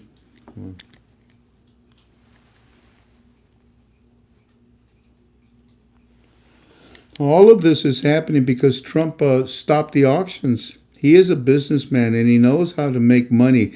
The other president that we had before him, he only knew how to steal your money. And he never wanted to shut down the auctions because he knew that it was supplying terrorists money to Iran.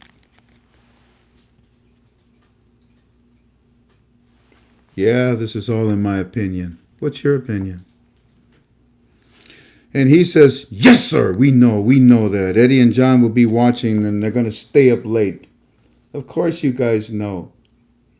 Of course you guys know. And I said, good. It'll be after midnight for us, sir, but we will be there. Oh, they're also saying on television, Mr. Frank, that the World Bank is helping Iraq restructure all of their banking. Yeah, because they're part of the Fab Four. And like I told you, they have 4 proposals. That was number 2. So that's 2 and 3. Shoot. Okay. Okay, guys, you're going to stay up until 2 o'clock in the morning. Yeah, that's what we call the Fab Four, along with the IMF, the United States Treasury, and the President of the United States. Eddie says that it's flowing like a river on television right now. The what? I guess it must be spell check. Yeah, you're right, basically, Mr. Frank. It's pouring. I mean, it is pouring out like a river. All this information on the television now is coming to us. Yeah, I told you, remember? The CBI, the second article, we called it from the CBI to you guys, explaining why they stopped the auctions, why they're going to give you a new currency, why they're going to change the exchange rate. Why Frank 26 and Walking Stick were correct. Did I say that? I'm sorry. Hold on, let me take that back. Okay. I told him, look here, my friend. To be honest, we pray for each other, okay? You know, your country and my country. And he says, amen. Amen.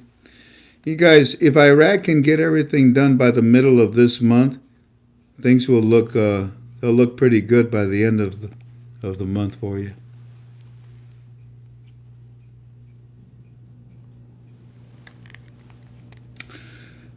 We should see oil and gas article 140 this week, Mr. Frank, because Baghdad is sending money to Kurdistan for the 250,000 barrels this week. Yeah, I was under the impression that you would see that today, but it's probably going to be sometime in the middle of the week. And he says, no, it's going to be on Friday. Oh, shoot. They already told you guys? All right. Guess I missed it by 5 days. I said, is that your opinion, or did you see that on TV? No, they told us that last week.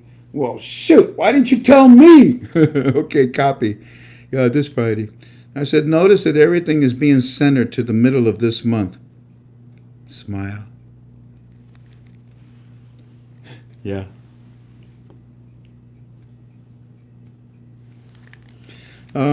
If we were not in control, by the way, none of this would be happening. You see, the contracts that are coming in, it tells you they're international, yeah, and you're international with them. The fact that the Kurds are doing what they are doing tells you that there's a new rate besides the fact that the CBI is telling the citizens, oh, here, let me catch you up.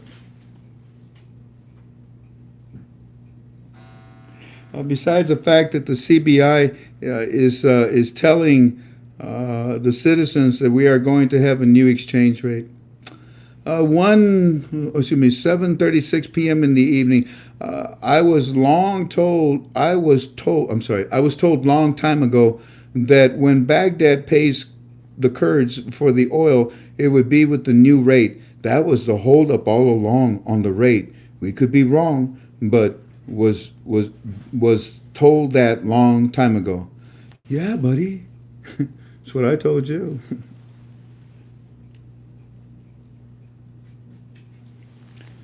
Oh my goodness, I've been talking for 35 minutes. I'm so sorry. Yeah, there's a lot more. I'll tell you what, let's stop.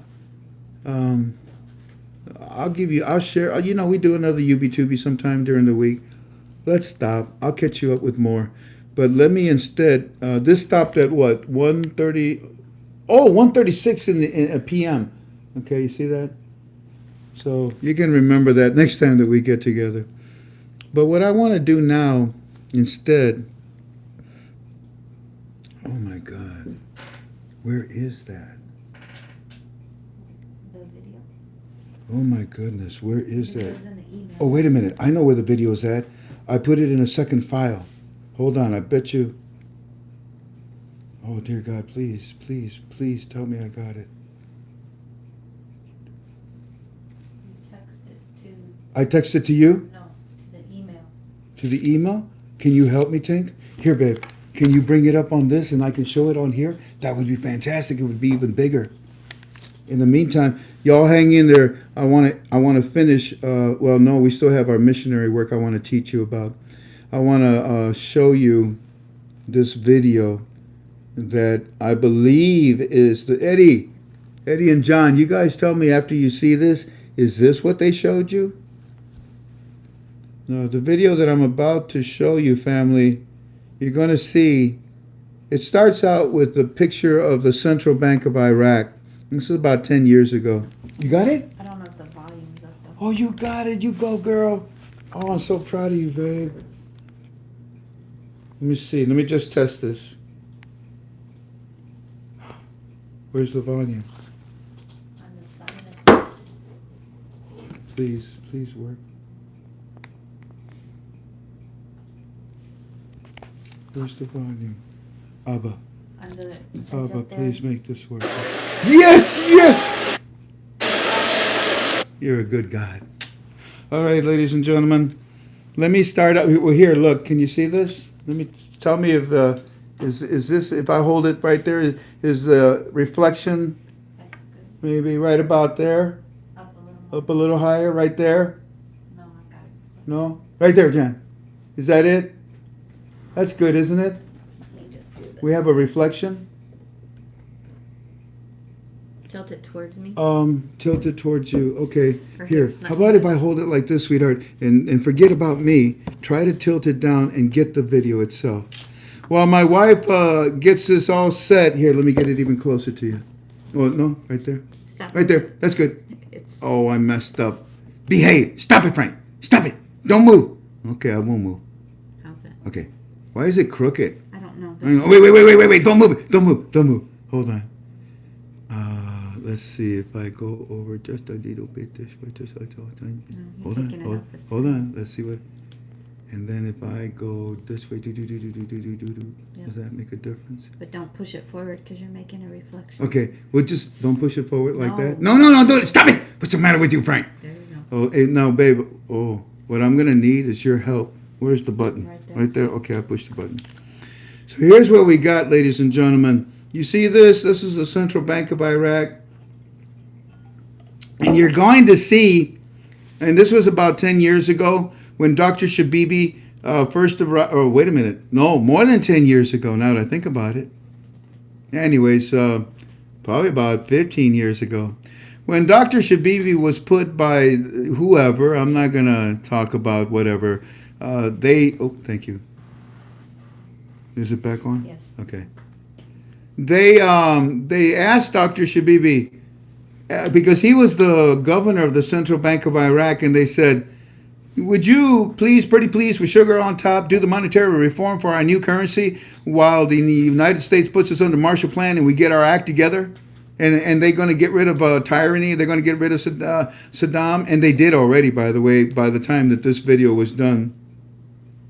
And it turns out that you're going to see the beginning process of the monetary reform. And that's what I think this is the one they showed to the citizens of Iraq. Look, this is how it all started. And we've been telling you we're going to add value and change the exchange rate. And you're going to see the guards that in the barbed wire. You're going to see, would you stop calling me? Jeez, hold on. Let me turn this phone off. You're going to see the guards surrounding the CBI, all the barbed wire, all the T-walls that are all over the place. Really? Somebody said something bad? No, don't worry about it. Okay.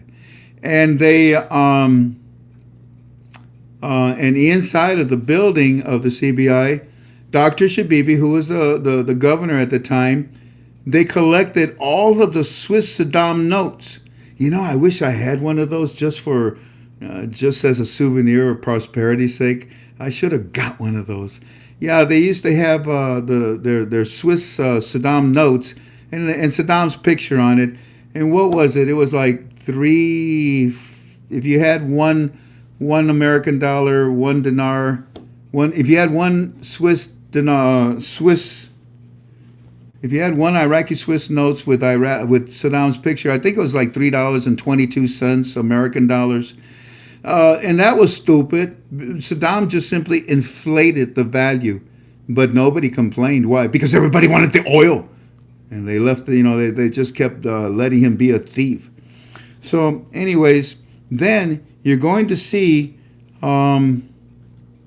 where they're gathering it, like they're going to gather the 3 zeros now. They're gathering it and they're putting it away. They're wrapping it up because they take inventory, they take account of it for their M1, M2, M3 figures, for their accounting, and then they would destroy it. It was destroyed, and then what? The 3-0 notes were introduced. The 10,000, the 5,000, the 500, the 25K that a lot of us have when we bought the dinar. And then all of a sudden you're going to see Dr. Shabibi.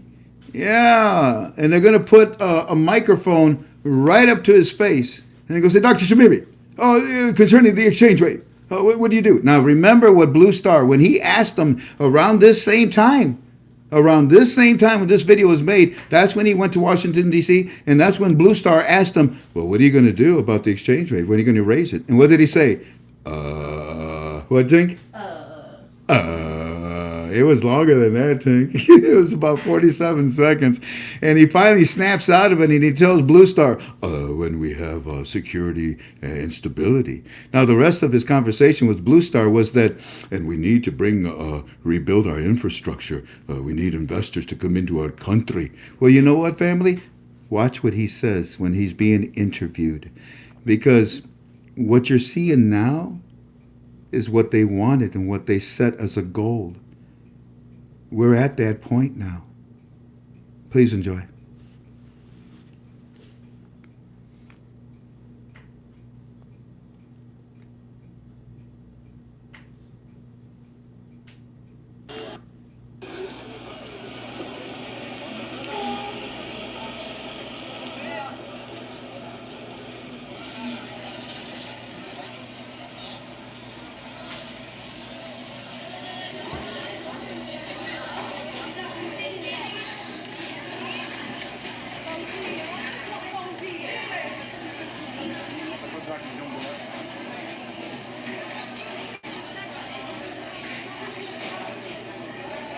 Look at the currency.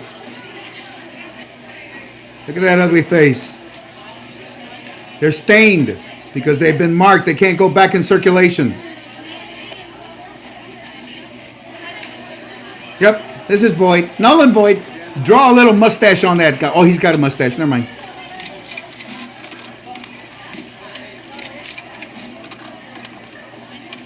Be careful, ma'am. Don't get your hand in. Oh, you got your finger caught. Okay, never mind. Look at that ugly face. Notice how they're all stained.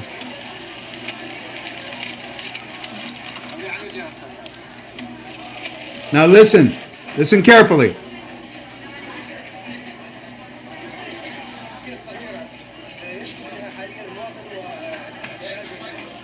The exchange rate will be the result of the development of foreign exchange inflows or outflows. So we cannot say. We'll have to actually to determine and monitor those flows. And the exchange rate will be the result of those flows.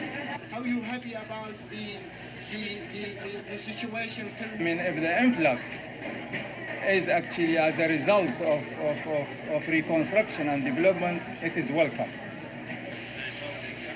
And that's what you have now. Countries are pouring in to rebuild that country because it's safe to do so. These are the money exchangers. Look at that. And look at the American dollar. Okay, give me the American dollars and give me that worthless cash. These guys don't exist anymore. Donald, our president, put an end to this thievery. Hello, Mr. Iranian guy. You lost your sugar daddy, didn't you? That's it.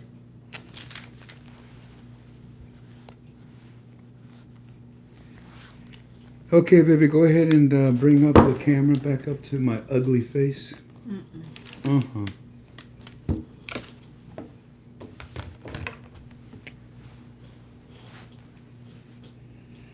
Okay, that's good, babe. That's good.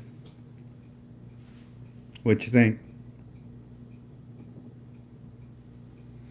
Stop moving.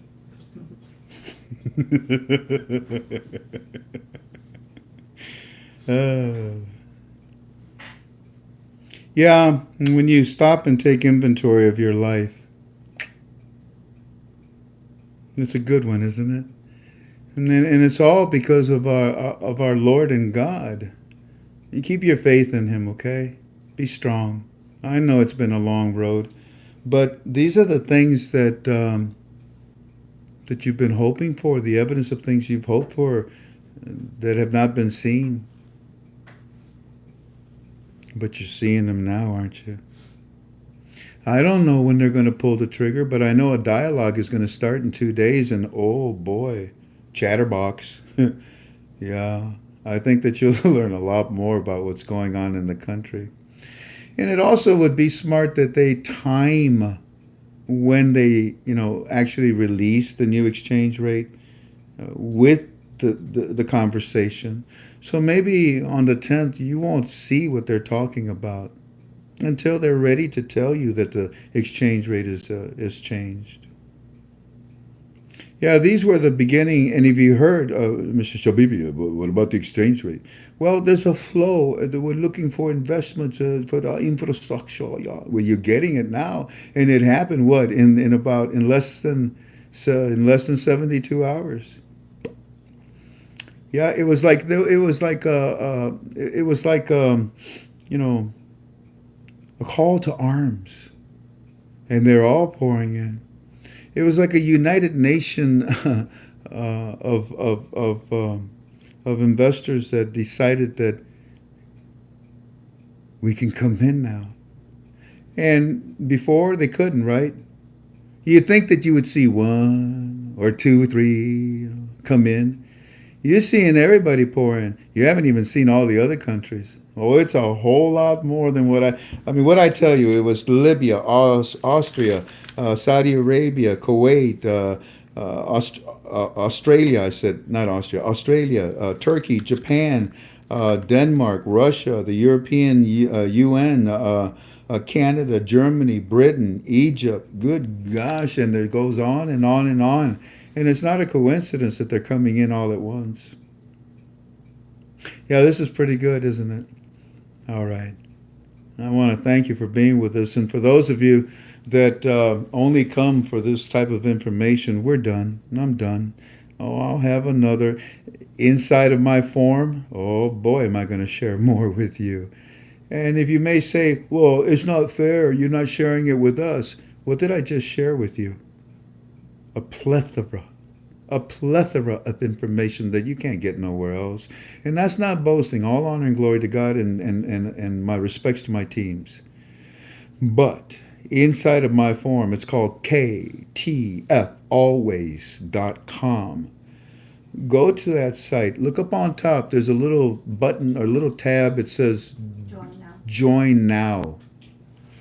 And if you go there, well, I was going to show it to you, but never mind. If you go there, just click on it, and it asks for three things. Number one, create a username. Now, call yourself something nice. Number two, a password. That's between you and the computer. And number three, an email. Then hit submit. And then everybody wants to get in right away. You can't do that. Read the instructions. When you try to get in right away, you screw up the system and you can't get in. What you got to do is wait 24 hours and wait for us to send you an email. You see, we want to look at your username. We don't want you to call yourself something stupid. We're a Christian-based organization. We got families and children. On top of that, we were hit with a cyber attack, yesterday. And we want your email to not be spamming. So once we've approved that, then we send you an email and come on in. It's free. And it would behoove you. Go to, okay, all right. Let me at least show you that much. When you come into our form, go to,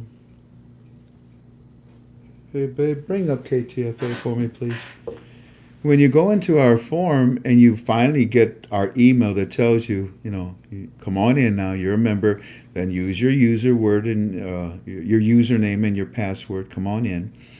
My thread, now threads are pages in the form. You go up and you see a bunch of blue tabs all the way across. Form, premium, Frank 26 daily post. Hey, there, push on that one. Frank 26 daily post. When you push on it, it takes you to a page with many threads. Now look for the thread that says final article. Oh, here we go. Well, first of all, That's what it looks like when you're logged in. yeah, this is already when you're a member and you're logged in. Look at, you see these blue tabs? This is the ones I was talking about right there. Right there. You see that one right there? You see that? What's it say? Frank 26 daily post. You see that? Now let's click on it. Boom. And it's going to take you to another page and look. Oh, these are threads. Look at that.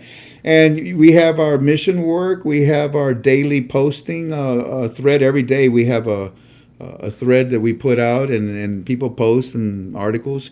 But there is a thread here called, it even shows you how to sign up if you want to join premium. Where's final article? There it is. Right there. It's a uno, dos, tres, eins, zwei, drei. It's the third one. Ja, und sprechen Sie Deutsch. Wie viel, Kleiner? Was ist los, Vita? Yeah, I lived in Germany for 3 years. But anyways, this is the final article thread. Can you see that? There you go. See that? And if I was you, I would start on page 1. Well, maybe not, because that takes you back to the beginning. Well, actually, it takes you back to 2016. And there's the first one from the year of 2016. Look at that. There it is right there. You see that date? November the 20th, 2016. That's when I decided, oh my goodness, Donald Trump is getting involved. We don't have the other old, the other ones that were in office. Oh my, he's doing it. Because our teams were able to understand, and you know how we did it, walking stick. Their firm owned 4 banks in Jordan and 2 banks in Iraq. So, of course, they were going to tell them what was going on with the monetary reform.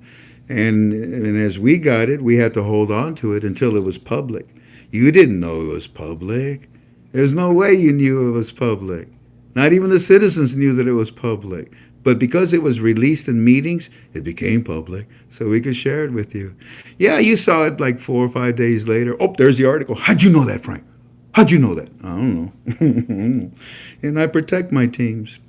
But from the very beginning. Now, if you go all the way to page 10, right there, page 10, you can see the last page, and that's the page I was showing you as the 3 were talking and giving you their analysis. I mean, this is amazing, ladies and gentlemen. Every one of these articles is solid proof.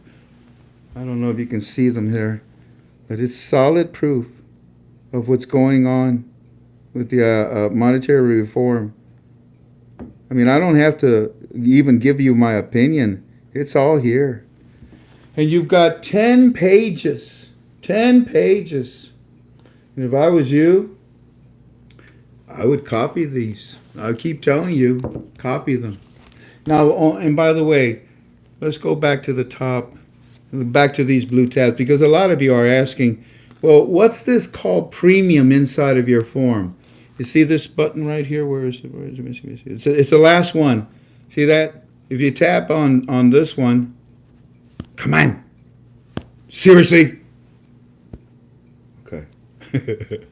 It gives you the instruction. Oh, that's not premium. What happened? Oh, it is premium members. I'm a premium member. I forgot. I forgot. But you can't see that. But what happens is that if you're not a premium member, it tells you how to join, and these are the threads in premium. And you see this blue tab. It's $10 a month. I got to pay my bills. I got to fix the cyber attack. Doggone it. But anyways, you see this blue tab. If you become a premium member, all of a sudden this blue tab appears on the right side of your screen. It says premium members chat. And our moderator in there is Claire. She's a sweetheart. Everybody, let me see, right there. I hope you can see the blue tab. There you go. And when you click on it, look at that. Oh my God! Hey guys, oh looky here. Look what's going on. We have a transcriber inside of a premium, and what our transcriber is doing right now is literally word for word, just about of what we say. It's Shag Doodle's daughter. Is that her name? Shang Doodle. Shang Doodle, something like that. Hey, Shag Doodle, go ahead and put something up so that they can see. Oh, there you go. To join premium, tab on the left. Let's see if she'll say this. To join premium, you have to send Frank cookies. No, yeah, it's $10 a month. Oh, hi, Frank. Oh, my wife. Sorry about that, Tink. Come on, Shag. Go ahead and put on there. But you see, this is the whole conference call. The whole conference call. If you can't, okay, I don't have time to watch you, Frank. Besides, you're too ugly. I don't want to look at you. Well, then come on in here, because look at that. I mean, look at that. Look at that. Word for word, and it's a painstaking thing. You tap up here, boom, and you get another page, and it's just word for word of the whole conference call. We're very proud of our staff. Now, one more thing. If you can't get in, give me a phone number, Jen, for 440. Okay, hold on. Write this phone number down if you need help. If you can't join our forum because maybe you don't use computers that often. If you have trouble getting in, you signed up and, I went in there before the 24 hours, Frank. I messed up. If you're a member and you want to join premium and, oh man, I don't like PayPal. Well, there's other ways that you can pay the $10 a month. You can call me. My number is 419-283-2552. We'll get you in. Or you can call one of our admins, a beautiful, dedicated man that has sacrificed a lot of his time to help us, and I appreciate it, sir. His name is Steve. On our forum, he's known as Purifier, one of our admins. And his phone number is 440-296-2333. Ventriloquist, huh? Pretty good, huh? Anyway, so one more time, Tink. Say it louder because they didn't hear it. 440-296-2333.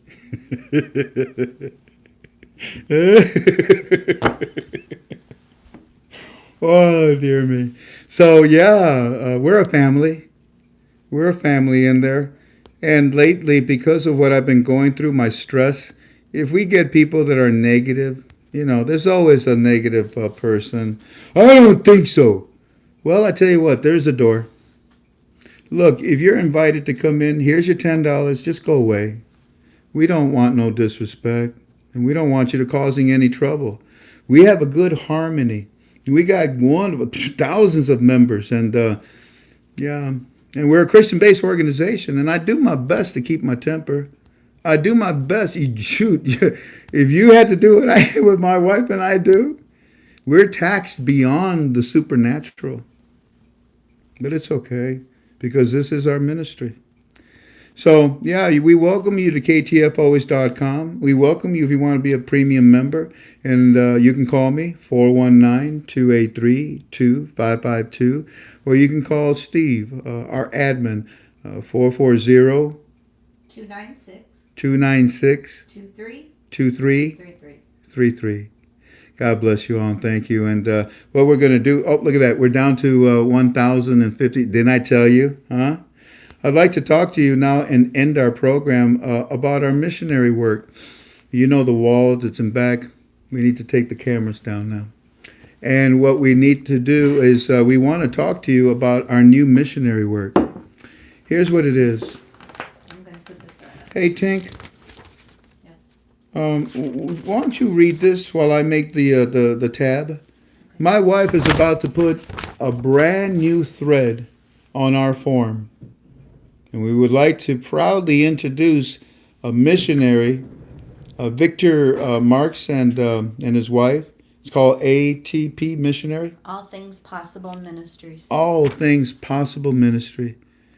Take a second and listen to my wife while she introduces you to this, and know that now inside of our threads, we now have a new thread that represents this missionary. And when she's done, we're going to pin it up on the wall, and then we're going to say goodnight to you, okay? And by the way, today I had 3 phone calls that wanted to help our missionaries in India. I called Pastor Yashu and I gave him the phone numbers and he got a hold of you. You're doing wonderful things around the world. You're doing wonderful things around the world. We have missionaries in Hawaii that are helping some amazing people that need help, that are finding out about Jesus Christ. You're doing wonderful things around the world.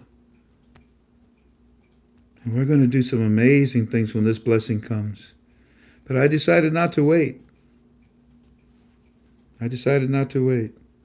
So, Tink, go ahead and read that, and then when you're done, I'm going to give you a 5-minute update on my situation with the cancer in my bladder. An update, okay? All righty. Okay, for right now on today's thread, it's post number 49, and when I finish talking, then I'll go ahead and make its own thread, just like we have for the India and the Hawaii thread. So I don't know how many of you are on Facebook, but that's how I found out about this gentleman. He and his wife have a All Things Possible Ministries. His name is Victor Marks. Their ministry was founded in 2003. It's a faith-based organization that works on a global scale to free children from abuse and the effects of trauma, serves veterans, military personnel, and their families, and promotes healthy, Christ-filled marriages and relationships. Victor Mark was abused and left for dead at the age of 5. His young life was marked by trauma, rejection, and unimaginable pain. He escaped his dysfunctional home life and joined the U.S. Marine Corps, where years of anger and rage was turned towards others, including the Arab people. Years later, post-traumatic stress and the suppressed issues that stemmed from his childhood caused him to nearly take his own life. Tragedy turned into triumph when, as a young Marine, Victor was healed from his past through faith in Jesus Christ.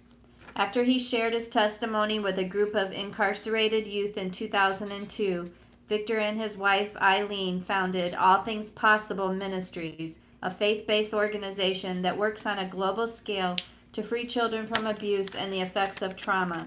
Victor's life story was chronicled in his documentary film and book, The Victor Mark Story. He also launched an online ministry through YouTube and Facebook. His videos, including World's Fastest Gun Disarm, have more than 100 million combined views throughout social media. That's a good move he makes. I like that. As a humanitarian, speaker, and renowned martial arts expert and child youth advocate, Victor speaks throughout the U.S. and around the world, providing inspiration and encouragement to wildly diverse audiences. Known as high-risk missionaries because of their work in sensitive areas, Victor and Eileen serve veterans and military personnel, women and children in the Middle East who have encountered debilitating trauma, and promote healthy, Christ-filled marriages and families. The ATP Ministries is a 501c3 tax-exempt organization, and I'll have all of this information on post 49 of today's thread, and I will make them their own thread now for missionaries. Thank you, Tink. Would you get me the round? Let's go with Let's go with a blue. And there they are, family. Look at these beautiful pictures. And it's a former Marine and his wife, martial art experts. And look at all those beautiful children. So, if you feel that this is in your heart, if the Holy Spirit moves you to help these people, please do. Please do. And now I go and pin our 4th missionary project on the wall. If you need information, it's inside of our form under the threads. If you're not a member of our form, it would behoove you to come and join. And if you don't want to join and you want to help them, you can call me, and I'll guide you to how you can support them. Tink, you can go ahead and take the camera, and let's go on up there.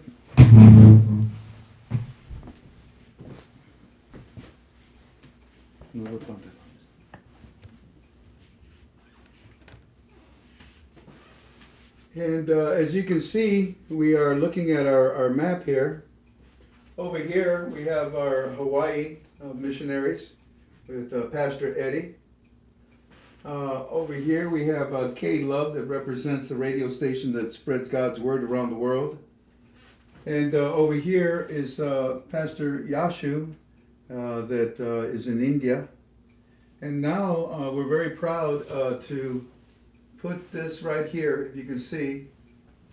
It says, go ahead and get a little closer, baby, so you can see that. That's about as close as it gets.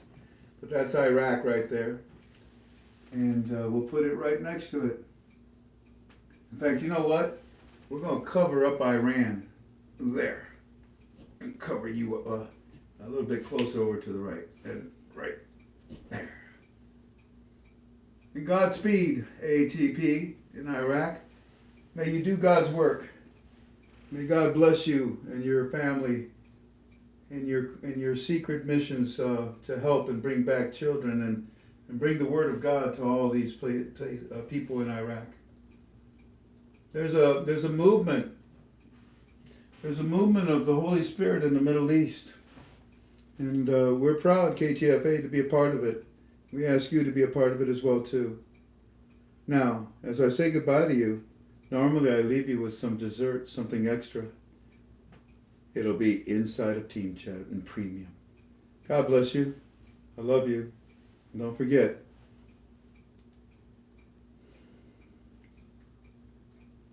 oh my Lord, my God, turn to Him. Know Jesus Christ.